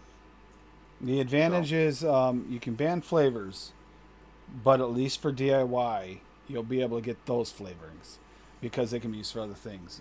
You'll be able to get by them. Like what I said, I think they're going to hit the nicotine. So a lot of people, if they hit the nicotine, yeah, that's. I mean, if you can manage to use a 0, struggle through it a little bit. If you're down to like a 3 or less, you can probably get away with it and get to a 0, and it'll be a few weeks of harshness trying to deal with it, but you can do it. But for the people that are still coming down or 6 milligram or higher, no, they're screwed. And so as soon as I watched that, I watched it 2 days ago. I immediately went online. I ordered 8 liters of nicotine right away. Boom. Wise idea. They're gonna. I'm sure. I know the Canadian government. I know the way they think. And they're gonna stop nicotine being sold through the DIY stores. And then we get into the danger of black market stuff. Like, are you still going to be able to get nicotine? You know you're going to be able to get nicotine from China one way or another. You know it still can happen. Problem is, do you trust that nicotine? I don't trust anything from China. And worse than that will be the scumbags that start selling nicotine that's intended for pesticide. Yeah, that has the additives in it. Yes, exactly. They'll just dilute it with glycerin or you mean like adding vitamin E to a cart because it was cheaper and is available, so that they had laying around. and then a DIYer is going to go mix his juice. He's going to vape it, and he's And going it's to going end to up be, in oh, look at hospital. the industry. Now he's sick for Exactly. real. Look, he's got it real. Yeah. Exactly. See, we told you so. That's the problem with this.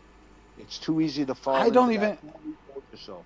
I honestly, sadly, because of other things I've learned about, since your eyes only open to one thing, you start looking at other things. We found out real things like paraquat situation, spraying the plants in Mexico, the fields, paying Yep. the cartel to spray the fields, and then knowing they're going to bring it in and get Americans sick to use for anti-marijuana ads. Yep. Do we know for sure that Ivale wasn't something that was planned? It was not as widespread as they led it to believe. It could have been a planned one group. Hey, why don't you do here's your stuff, mix this up, send it out. You know what, though, Tim? If that ever came to light, that either the government or some group intentionally poisoned children, intentionally, fuck, that'll blow the lid off everything. You would think that, but Paraquat did that. And they got away with it. They knew it, and they got away with it. Examples, like Agent Orange and all kinds of things, DDT, thalidomide, on and on and on. Yeah, but those were questionable things. The Paraquat thing was intentional, 100% intentional. They were doing it to create their anti-marijuana campaigns. They literally knew it was going to make people sick and some people might die. They knew it.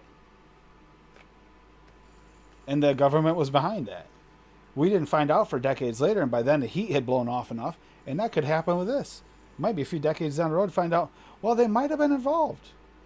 Okay, that was back then. What are we going to do about it now? And that's exactly how they'll play it off. Sad. I mean, are you going to see Baker or Cuomo? Because Cuomo's actually the one that started the crap for Baker. Actually, it was Bloomberg. Bloomberg talked to Cuomo, then Cuomo and Bloomberg talked to Baker, and they started all these things. Are they ever going to be held accountable for the millions of lives that they've destroyed and potentially killed? No. Never. Lightbearer. Oh, by the way, here, guys, if anybody does want to join a discussion, you can come in.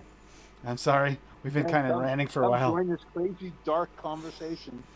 Yeah, but you know what? It's a needed one. We need to do it every once in a while and remind ourselves that this is going on and try to come up with answers. I haven't been doing a lot of speaking on it because, honestly, I feel like we're backed in a corner and I can't figure out a way out that's going to actually be worth pushing hard. Because other than doing the call to actions, we've been kind of hands tied down here. A lot of, we can't gather. That the DC rally, the first one did great. The second one, they scared enough people away. It didn't do as good, but we did our part. But now they got people, for one, too scared. Now they got gas prices that are too high to travel. What are you gonna do? Well, as it applies to vaping, maybe it's. I mean, I shouldn't probably be talking about this, but I mean, maybe someone buy up a lot of nicotine and then resell it underground. Legit That's guaranteed gonna happen. I know that there's some of that happening already. That's been happening. I've heard of that too. You know, there's a local vape shop that said he's going to go underground. You know, but it's got to be. The product has to be quality. My phone died. What? You're gonna have to watch the chat. My Okay. phone died. Yeah, but we do. We got to figure out a way to get ahead of the curve at some point.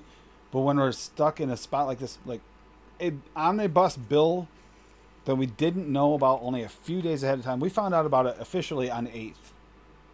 Yeah. It was passed before my birthday started on the 11th. It was passed on the 10th, I believe, or during the night, sometime during that night. Right. 3 days? How much traction are we going to get in 3 days with only having social media and call to actions? Sending emails that they probably never got around to reading because they didn't have time.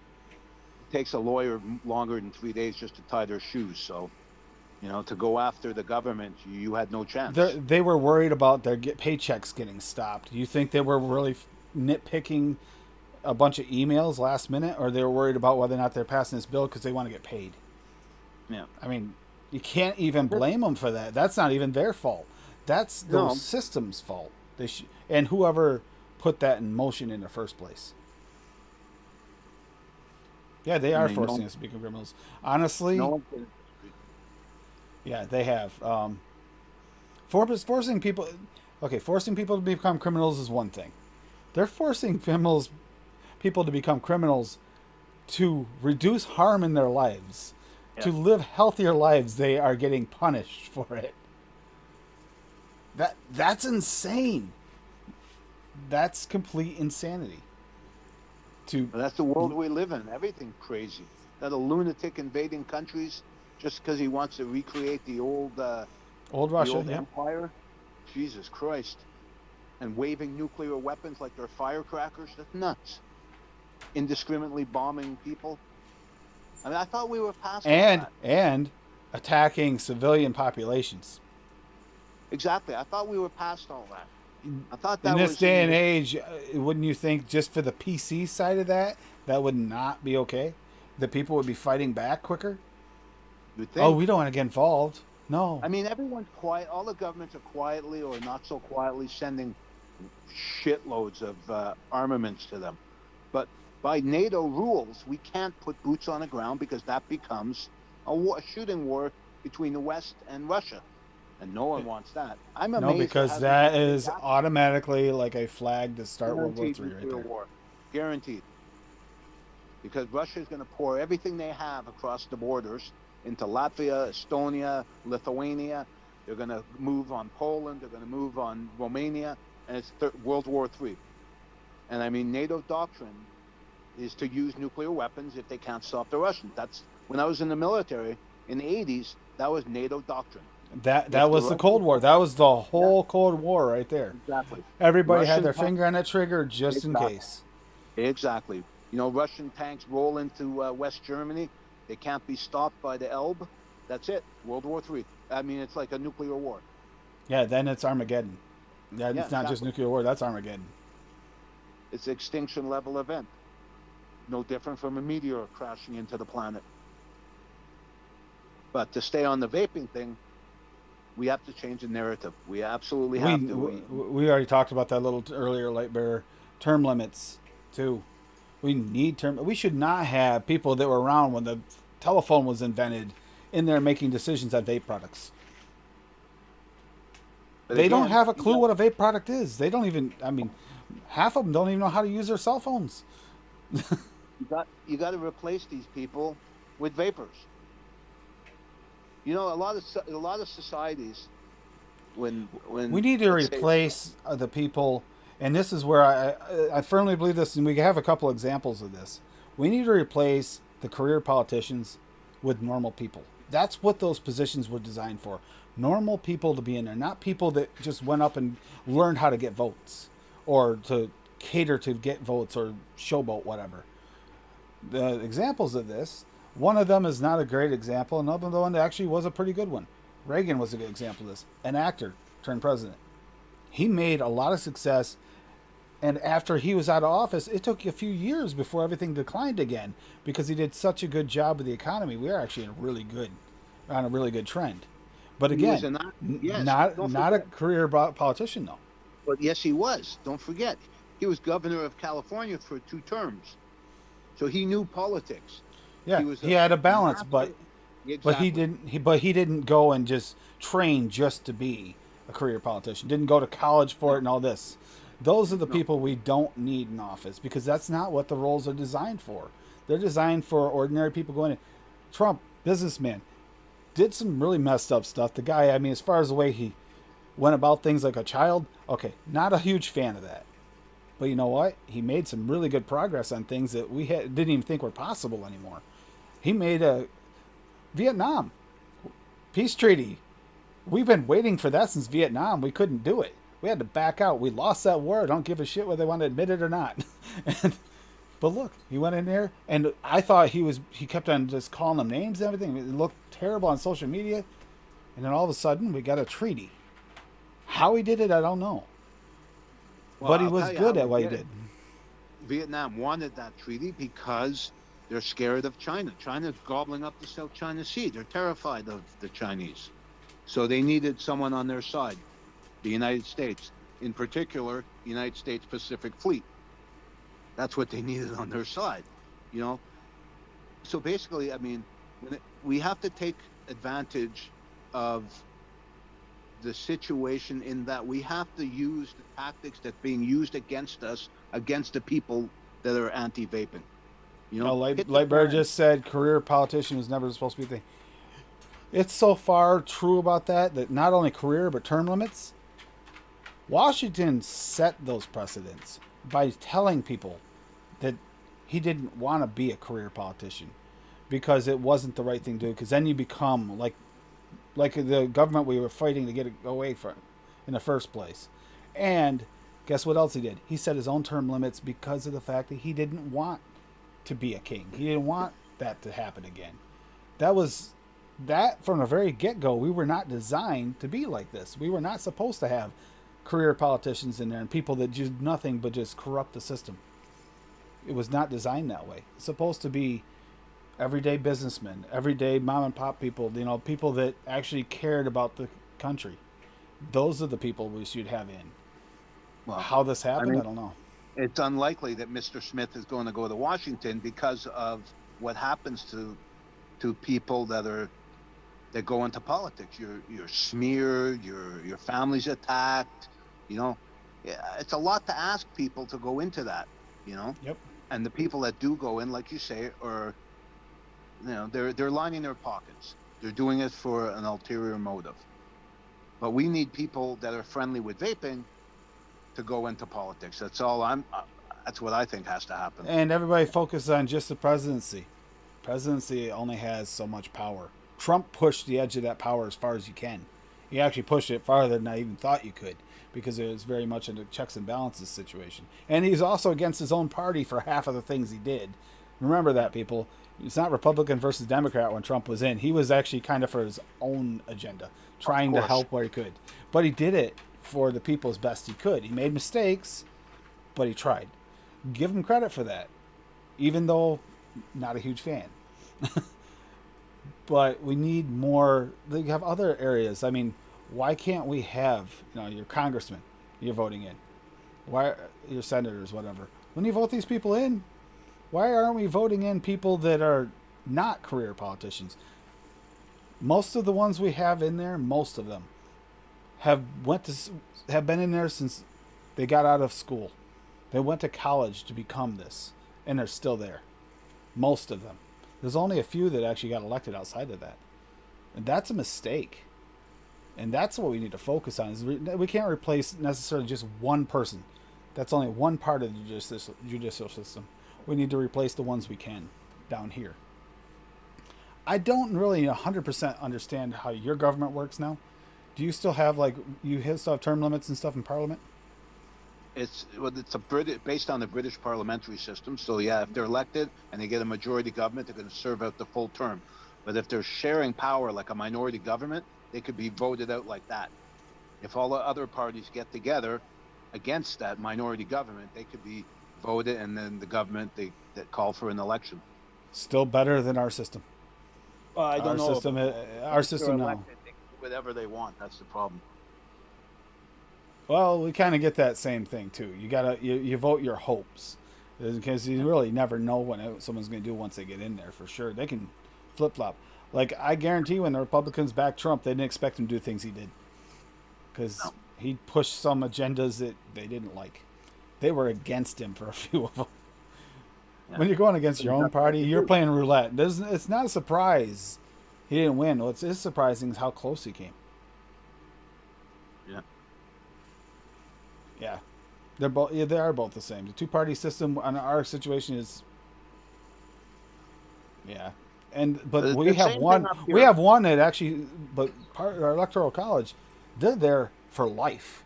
Once they're there, they are never getting pushed out until they decide they're too old and they need to retire, or for some other reason to leave.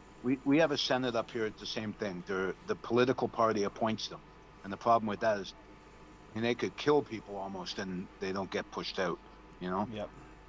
But I don't know. I think that the problem with let's say a third party. Up here we have the two main parties, and then call them fringe parties, right? But they'll never get elected. You know, they get regional votes. They won't get enough votes to get elected nationally. So it's like throwing your vote away to vote for them.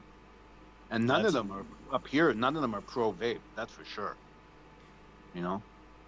Yeah, you're right. Lightbearer said that they're. That's why we call them representatives, and not because career politician was never supposed to be a thing. It's 100% true. We should not. But they're supposed to represent us, and they're also supposed to represent the popular vote for where they're at. Many of them don't pay attention to it at all. It doesn't matter how popular the vote is. They go on their agenda, especially when you find out later that they have money put away into certain investments. I thought insider trading was like an illegal thing, but yet apparently if you're a government, part of the government, you can get away with it. Well, look, the previous FDA commission didn't he come from pharma? Yep. Yep. So I mean, really, it's hard to believe that someone doesn't have a bias if they're coming from that, you know. And I understand. I mean, you want someone that knows the system, right? Knows if he's in charge of the Food and Drug Administration, he should be familiar with all the system. But to come from a side that has huge money and huge lobbyists, I don't know about the validity of that. But And you know, you don't. And You the don't laws want, just went along those lines of helping big pharma. That's what he was doing the whole time, helping big pharma. Yep. well, I mean, look at.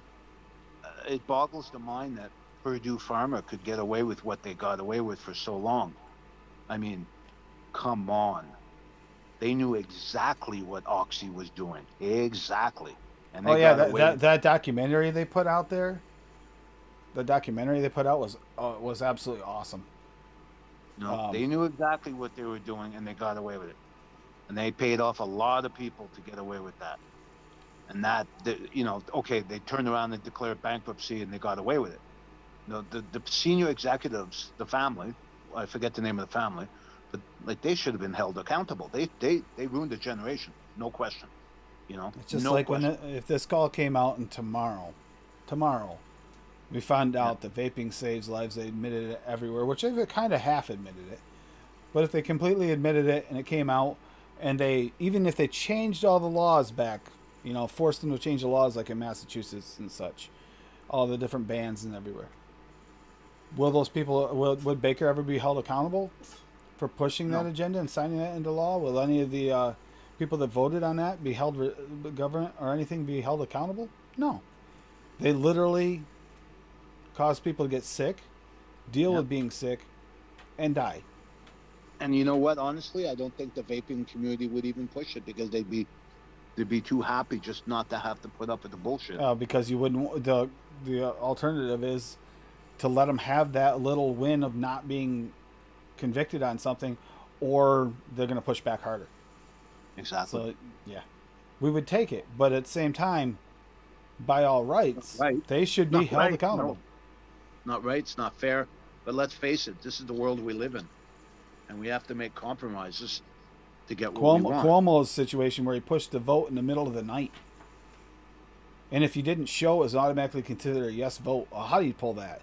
No, if they don't show, that would actually be a no vote, because you shouldn't be able to pass a yes automatically without being there. That should have actually went the opposite way. Should have been a no vote for those who didn't show. You're talking about people though that were voting on that too, that are in their like 60s, 70s, 67 years old. You know, in the middle of the night, they might be a little tired and they might not be able to. They might be on medications that help them sleep at night. They might not be able to be there. You know, just no. It's all done shady. So, I don't want to go too far, much more into this right now, but we do need to have another night like this. Maybe Thursday, instead of being a mental health stream, we'll kick this off again too, and do this again Thursday, and actually make an official stream for advocacy, because we have not done one for a while. John, if you're still here, you're obviously invited if you want to come. But we need to do something. Yeah, you talk guys about have to plans. do something. Because We need to whatever figure you out do is gonna plans. affect me.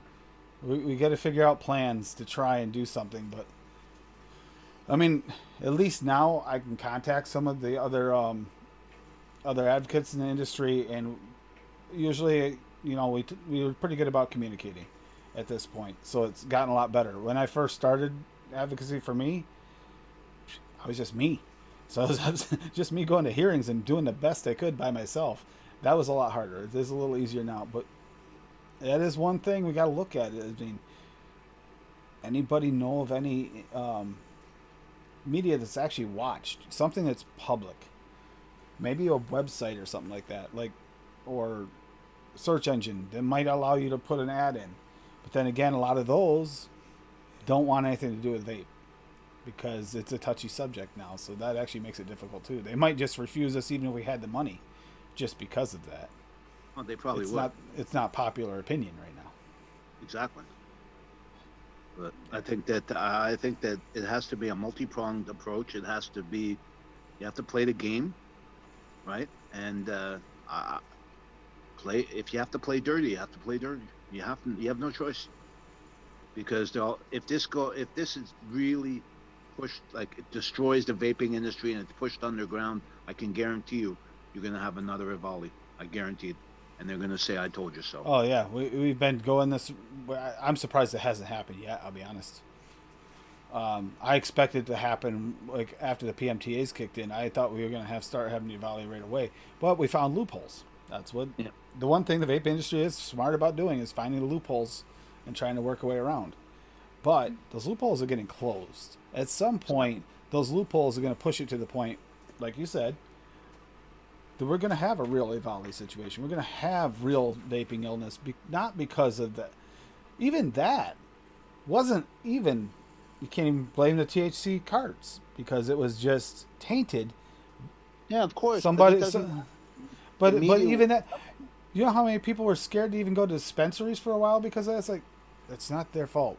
The only dispensaries, there were a couple dispensaries involved, but they were illegally buying it from individuals off the street to try and save some money and make a bigger profit. Yeah. Can I make a suggestion? Yes. Instead of Thursday, why don't you make it next Saturday instead of a game stream? Okay, yeah. Yeah, okay. Because these discussions tend to take hours. They are longer, and you yes. don't Oh, wanna yeah, run into Nick will be on. We want Nick, yeah, because Nick's on after. Yeah, so next Saturday we'll do the stream again. We won't have a game stream. We're just going to do a straight up advocacy stream next week. She has a point because I always have to try and stop in time for Nick. And if I get ranting or raving, and you never want Nick and I in the same room or Logan. Any of us combination, forget it. We even started doing it in the after show last night after my birthday party. Logan was there and we started going and Dutch just stopped us. No. that happens. Because we care. We're passionate about this. We want to see people live. We want to save lives, have better lives. And it's hard to do when the government's against you. And they really are. And they don't like the fact they are because I trusted these major companies like CNN. I used to trust it. Now, I don't trust anything comes out of there. I question everything that goes over the CNN or Fox News. That's the way we all should be. We should all think critically, okay? Get to the bottom of everything, not just take someone's word for it. I mean, some woman with gorgeous teeth starts yapping, and we believe it. It's, I don't know. Anyways, yes, I want to be involved. How do we believe Pelosi? I mean, no, just no. That woman, no. I can't believe she's third. She's third in line. She's third in line. I do not even like that thought process at all. No. They're all the same. It doesn't matter what stripe they are, Democrat, Republican, whatever. They're all the same. They're all going to toe the party line, and whatever that line is, they're never going to deviate for a bunch of reasons. So, I mean, we have to come at this differently. We have to take nicotine and destigmatize it for what that's 100% critical. Okay. Now I don't know. It's a very hard thing to do. I am nothing. I'm not an advocate. I'm nothing. I'm just a vapor. I'm just a guy that found vaping, quit smoking, yada yada yada. We need smart people, like really smart people on board that have power. Because whatever we need you people guys do, inside the system. Yes. In the system. Or they have been around the system enough to know how to work it. Now, we have ideas, but we have no way to implement them. Because we're not a part of that system. Exhales, all the Daniel Joneses, All the people have to go reach out to different parts of the government until they find people that do vape and gonna make them come out of the closet. I mean, this is no different than back in segregation days when there was a lot of white people that believed that black people should be treated equally, but were scared to say anything. Yep. You need people to say something because I forget how that saying goes, but bad things happen when good people do nothing, something to that effect. Well, we're living this again. This is no different from segregation or anti-cannabis or anything like that. So why don't we learn from history and apply it now? I've been reaching out a little bit in the in some of the celebrity areas too, and there are a couple that are kind of borderline, but again, kind of afraid of losing sales and such like that and losing their livelihood over it, which is possible. And I get that, but at the same time, it's like we need you to step up. I really do. This is 100%. those are the people that people pay attention to. Exactly. No, I understand. It's not to draw a parallel between segregation and civil rights to this is kind of a stretch for sure, but it's the right thing to do, and that's what we got to get people to understand. It's the right thing to do. Okay, maybe you're not a vapor, but you're a human being, and if vaping is going to save lives, then that's what you have to do, because you want to see someone die of cancer to waste away to nothing. I've seen it. I've seen it I have firsthand too. so many times in my family, and no, it is a most horrible way to die. It really is. Exactly. It's not just dying; it's the suffering beforehand. Exactly. And the stronger they are, the longer it lasts. And then they go maybe the last 2, 3 months of their life, all the painkillers in the world don't work. They don't You even know know? who they are anymore if they get to the point I where know. they're semi-comfortable. They don't even know who they are. Yeah, They can't even exactly. carry on a conversation. And it's not losing their mind; it's because they're so doped up. Because the Eh, pain is absolutely overwhelming. You know, when you Exactly. get cancer spreading uncontrolled through your body, it's unbelievable. So that's what we have to do. I mean, we have to get people, whether they're vapors or not, to come on board. And Yep. that has its own momentum. And once it becomes nicotine is destigmatized, that is the key. That is the key. And that coupled with people realizing that it's saving lives, you're doing the right thing. Because look, there were, Tim, there was plenty of parents back in the day. Oh, I don't want my kids to play with black people. I don't want my kids to play with Puerto Ricans, Latinos. No, no, no. Those were, those people have to be re-educated. Okay, these people have to understand that vaping saves lives. No matter That's how what bad it happens. gets, I don't think it's over. I think it will come around. My fear is we're going to probably see worse before we see better, even at this point. And Oh, that's what's scary. 100%. 100%. Not the and let's not forget about all those smokers that don't quit. They can't go get onto vaping because it's not there to get onto. You and I got enough stuff to keep going for years. But the people that are smoking now, they need something easy. It's got to be easy. If it's a chore, they're not going to do it. No, and a typical average person that's going to try to switch, or even the average person that vapes, they want the easy. That's why you see so many of the pod sales and so many of the disposable sales is because they want convenient and easy. Cigarettes are convenient and easy. Vape should be just as convenient and easy. Exactly. I mean, you could go to any store and get cigarettes, but go try to get vape. You know, there's very few stores. There's very few choices, And and most of what there those is, choices are poor. They're poor choices. They're not the exactly. ones that really work as good. You get like remember when the blues were out and stuff like that. It's like yeah, Shit. I tried those blues. They're garbage. I tried the first time I tried. It was garbage. It was a cartomizer or something. It was garbage. You know, it broke more than it worked, in the and it wasn't beginning, until it was just a lack of the technology. Now the technology is there, exactly. but what's available at a lot of these cheaper, like backwoods shops and stuff like that, the convenience stores, is the garbage vapes that don't really work. So if you're able to transition on that, you're doing good. Yeah, I agree. But yeah, Yeah, Elon J. Musk to open vape shops on Mars in 2 months. Elon Musk is actually kind of on our side. That actually is a one start. In truth. Someone close to him has to push him. Yep. He makes comments, but he doesn't do it like make an actual like statement. It's more like little comments. Yeah. Okay, side comment. Yeah, sure. That's how I feel about that. But that's not my focus. I want to sell something today. That's actually his problem. I mean, it has to be. It's going to take time. It's going to take time to win people over, but you got to win people over that have the power to do something. And I mean, I'm probably saying something that everyone. We need to stop. We've been trying to do this, but we need to stop focusing. And I've been trying to talk to people about this. This is where I think the advocacy side of us goes bad. We focus on the things that don't matter. The fact that the well-being of the people that vape versus before, their quality of life, seeing your family go through cancer or friends die from cancer, especially lung cancer. These are the things we need to get out there more and more and more, because those are the things that, for one, hit heartstrings, and that helps a great deal. And two, they're the only absolute truth there is, because even in your explanations, explain it. No lab test can actually replicate actual vaping. That's the good or the bad. The truth of it is, even our science is flawed. We can only guess what we should have on that science.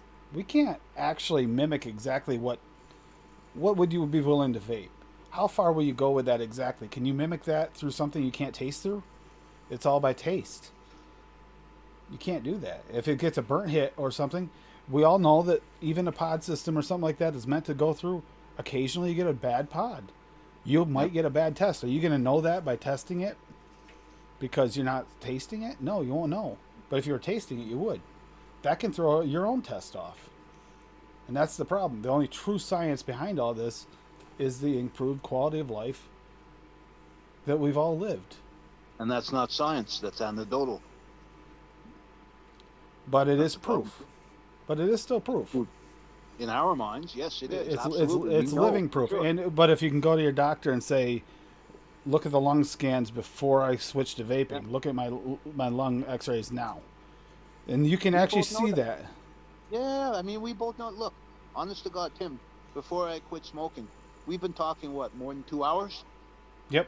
I couldn't do that. I'd be coughing nonstop. My voice would crack, everything.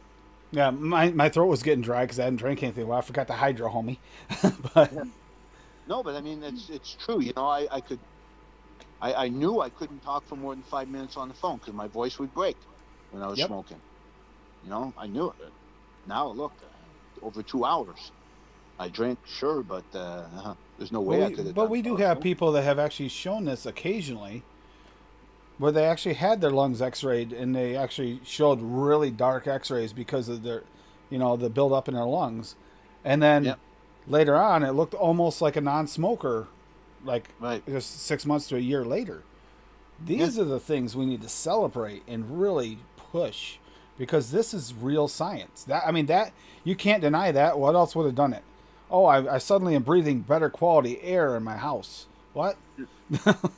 Maybe that's what the ads have to focus on, showing clear chest x-rays, showing a town that the people didn't die because, they were vaping, whatever. That's actually one of the reasons why the cannabis industry changed around so much, is they started showing the medical benefits of it and talking about it more. That's when you really started seeing the swing go the other way for the states and seeing more states flip. But at the end of the day, you know why that swung? Because there was a lot of people that smoked cannabis, that smoked joints, They always did. They just, before it was illegal, they were the outlaws. You had to be careful about it. In some states, you get caught with weed, you're screwed. I mean, all those kids that got sick because of those bootleg cannabis cartridges, they couldn't say what they were really vaping on. No, because they were in those states, yes. Exactly. And that they took them at their word and never even tested some of them. Exactly. It's like, the kid's lying, because you wouldn't be getting vitamin E from a vape. Yeah. Nobody, it wouldn't even work. It would float. It would never mix, ever. Exactly. So that's, I mean, it was obvious they were lying. We all knew it, and we could actually prove it, but yet they didn't want to hear it. Which was where I wonder, did they know?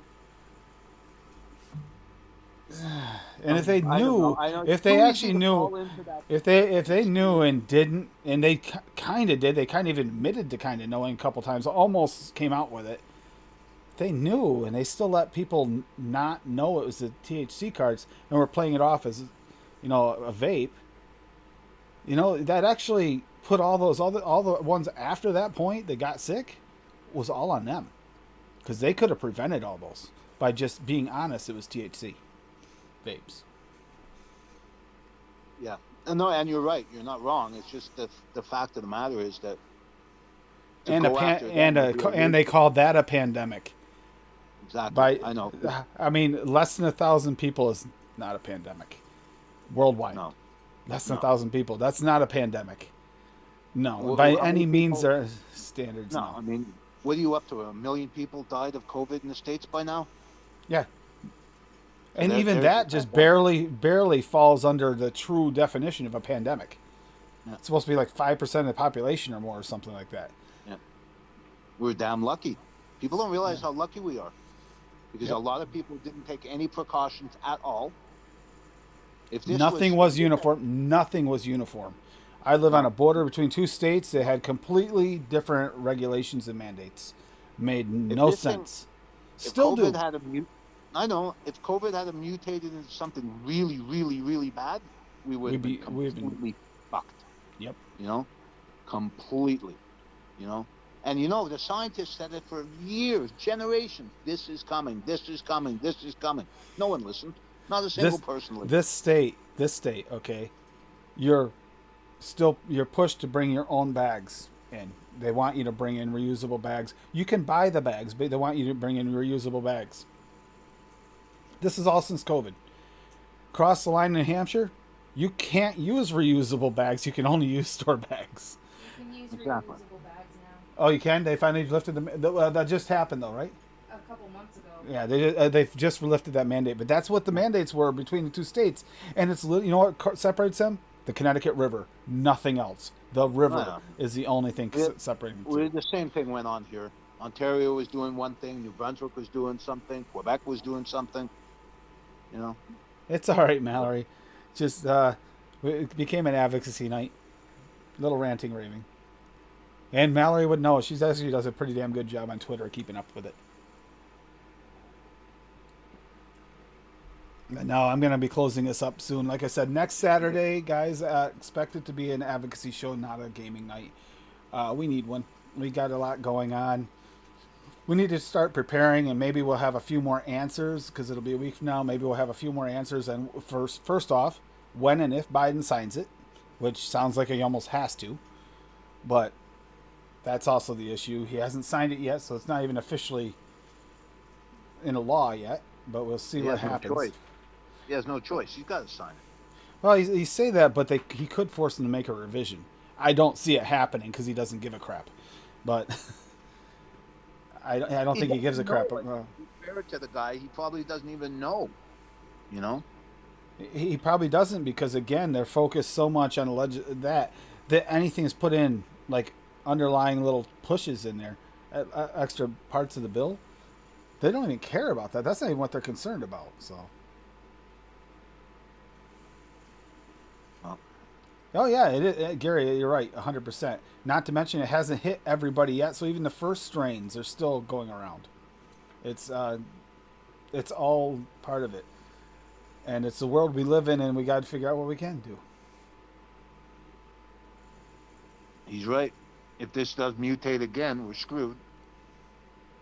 Yep, if it goes the wrong way. That last one hit. We got hit with the Delta strain. Right. And I actually got sick enough to the point where I think I was close. I almost went across that line. I went 10 days I couldn't eat until I finally was able to get medication to help me eat. And one of the problems I found with it is back when you used to get the flu 10 years ago, you could get medications for it to help you through it, right? At least help you the symptoms. Nothing. Couldn't get anything from my doctor. That's messed up. We have a super strain of something, which is just a super strain of the flu. That's what it is. But you can't get any medications you used to get for the ordinary strain, at least. And the over-the-counter medicines have been watered down because of other issues, including like meth and stuff. Yeah. So even that's not as good as it used to be. So we're actually, I think that plays into the factor of how many people got sick and how many people couldn't recover as quickly. Well, it also hits everyone differently, right? Some people it hits you in your respiratory system. Sometimes it, like my wife's friend, she was a huge anti-vaxxer, right? The government's not going to tell me what to do, blah, blah, blah, blah, blah, blah, blah. Sadly, she got it.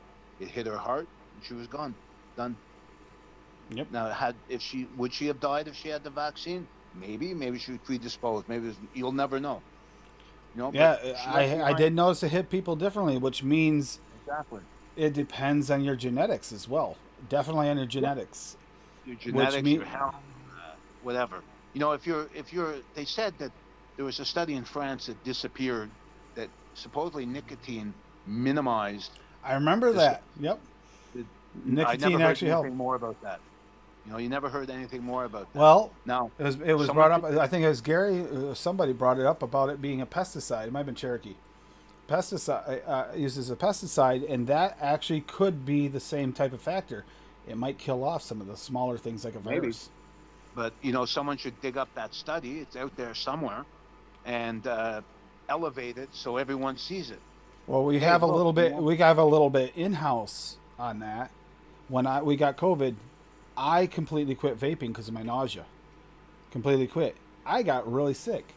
She was sick, but never got as sick as me. And typically, she gets sicker than me, but she never quit vaping. She lowered it, but she never quit vaping. I have a feeling that's a big part of the factor, and it's just because my nausea was so bad that it was making me gag just to taste even the flavors. Right. And I think that was, and usually my immune system's way better than hers, but with COVID, it went the opposite way. And the only thing that we did differently was this. That was it. Can I force myself to eat? And she forced herself to eat. I tried, and I just got so sick every time I tried to force myself to eat. So, but then again, maybe it might not have happened if I'd kept vaping. You'll never know. I mean, I won't know, and I hope to never find out by having it again for another strain. No. I hope. Yeah. I don't want that again. That was terrible. Yeah, no kidding. Yeah, because vaping is antibacterial, so I do believe that probably helped her symptoms. Yeah. Well, I know. I find that no. Vaping, I don't know what it is. Maybe the vapor washes out my lungs. But I find like my lung capacity is dramatically increased since. It does. It will clear it out because you'll start. That's what the coughing is, bringing all that crap out of your lungs that's built up for years. Yeah. And sometimes you can still cough up some of that stuff for years later. I know some people that vape for a couple of years and said occasionally, once in a great while, they still cough up some of that old, as you call it, the oyster stuff. Yeah. That's amazing. It's amazing we smoked. It's just amazing. We saw what it was doing to us, and yet we kept smoking. How long did you smoke? 15, 20 years? About 20 years. Okay. Yeah, I'm double that. Yeah. I started smoking when I was like 13 or something, and I quit when I was, 53. Yeah, but it does, that stuff builds in your lungs, and it will come out somewhat. And you can feel that lung capacity increase. And not to mention the fact that, like, the antibacterial methods of it, that'll actually keep you clearer for, like, colds and stuff. Like, if you're feeling nasal. And I found a nice trick, too, is in the wintertime, when I have cold weather-induced asthma, which we finally figured out what it was. I was always told I might have asthma, but then could never figure it out because no asthma medication ever worked. My doctor who just retired actually figured out if I take it before I go outside in the cold, that's when I used to have my problems. It was cold weather-induced asthma. Okay. If I use a menthol vape, it actually works better, and I don't have to wait until I go outside. If I am outside and I start to feel it, I can vape a menthol vape, and it'll instantly clear me up. So that's actually a trick that might work for some people too. It actually a way to, like, if you're having that congested feeling in your chest and like everything feels tight, you can loosen it up with a menthol vape if you can handle it. Not everybody can, but No, I'm not for a some fan of people. menthol, but another thing I noticed about vaping, I had chronic sinusitis like for years and years. It's all gone. Yep. Quality of life goes Yeah. up. And that's the thing we need to celebrate and push and let them know. I mean, one person saying it second had really changed too many heads, turned too many heads. But if you get a significant few thousand people messaging somebody, a politician or somebody, that actually cares a little bit about humanity and pays attention, they can't really completely deny. Or if we can get, like I said, we can get some kind of ad out there about it, like a ad that's actually watched by people, that could slowly start changing things for us. It has to be. It has to be put together in such a way that it doesn't break the laws that say you can't advertise a tobacco product. So it I has know. to be done in some fashion. Yeah, that they really screwed us with that law because exactly we that are you really break aren't that. tobacco, and that irritates me. Exactly. Exactly. I mean, and then, but it can be done. A very good PR firm could put it together in their sleep. Okay, that has to be done. And I mean, Yep. maybe that. I don't think CASA has the resources for something like that. It has to. It has to. I don't know. A big benefactor, Elon Musk or someone like that, has to come out of the shadows and openly endorse vaping and put the money into an ad to combat the ants. Yep. And We've it been has to be trying to done. find that, and it's just nobody wants to step forward, and nobody major. And a lot of the celebrities don't do it because it could be career suicide, and they'll tell you that. They'll say, "I can't do that. It's career suicide." Do you vape? Yes, but I can't talk about it because it's either in their contract or they just don't want to not be able to be hired because they'll be blacklisted. But And sadly, that's the way things are. Like the way Netflix runs those ads, I would not be surprised that Netflix, like the Netflix only and the Hulu only ones, movies, I guarantee that they probably have those clauses about vaping, about talking about vaping in them. Not in the movie, but in the clauses, well, just because of that factor. right. As much as they run those ads, I mean, it's literally like every other ad on those shows. I never see that up here. We never see that. I wish we didn't. I truly do. But yeah, I'm gonna call it there. We'll talk about this next week. Let's start. And if anybody can, reach out to those things. Um, and thank you to anybody who did donate to, by the way, to suicide prevention. Yeah, I did. Yeah, I saw that. That's one of the reasons why I mentioned it. Thank you guys, because that actually makes a difference. I mean, you literally gave some money to help save lives. 100%, no question about it. That's what they're there for. No I have other a lot reason. of family down in the States, so I have a vested interest. Hey, that phone line works for people right across the border too. You can still call it. Okay. So if you're living close enough, it'll still ring. Actually, if you got a cell phone, you can ring it anyway. They don't care anymore. So, Oh, but that's yeah, good. so everybody have a great night. Take it easy. We will pick this up next week and start talking a little bit more. And we should have some more answers on what's going on and what's been signed. Maybe a better timeline. I'll find a timeline and get it all ready. So who knows? Maybe we can even get a couple guests in here that might help us talk us through it. I'll reach out a little bit and see who we can get. Okay. But you Thank have for having me. You're welcome, and thank you for being here. It's always good to see you. I see you on chats all the time lately, and I love it. Like I said, tomorrow night I'm going to be on the late night vape show with Mick and Bill, the chair. So that's what I'm doing tomorrow, and then I got Sunday nights. Might be on before that. It depends on how Zippy's feeling. We might have the Mixers Helping Mixers show on Vaping Truckers channel. Then there's Tuesday nights with the Tuesday takeovers on Fresh 03's channel. Wednesdays with Any Vapes on the UKE Liquid Mixing Show. So that said, you guys have a great night. Take it easy. You know, try to focus and calmly think things through before you react. Sometimes that helps. And maybe you can come up with some answers we don't even think about. But here you go. By the way, the music The Abracadabra is Adam Pilarczyk and his cover. So here you go. Enjoy some Adam Pilarczyk.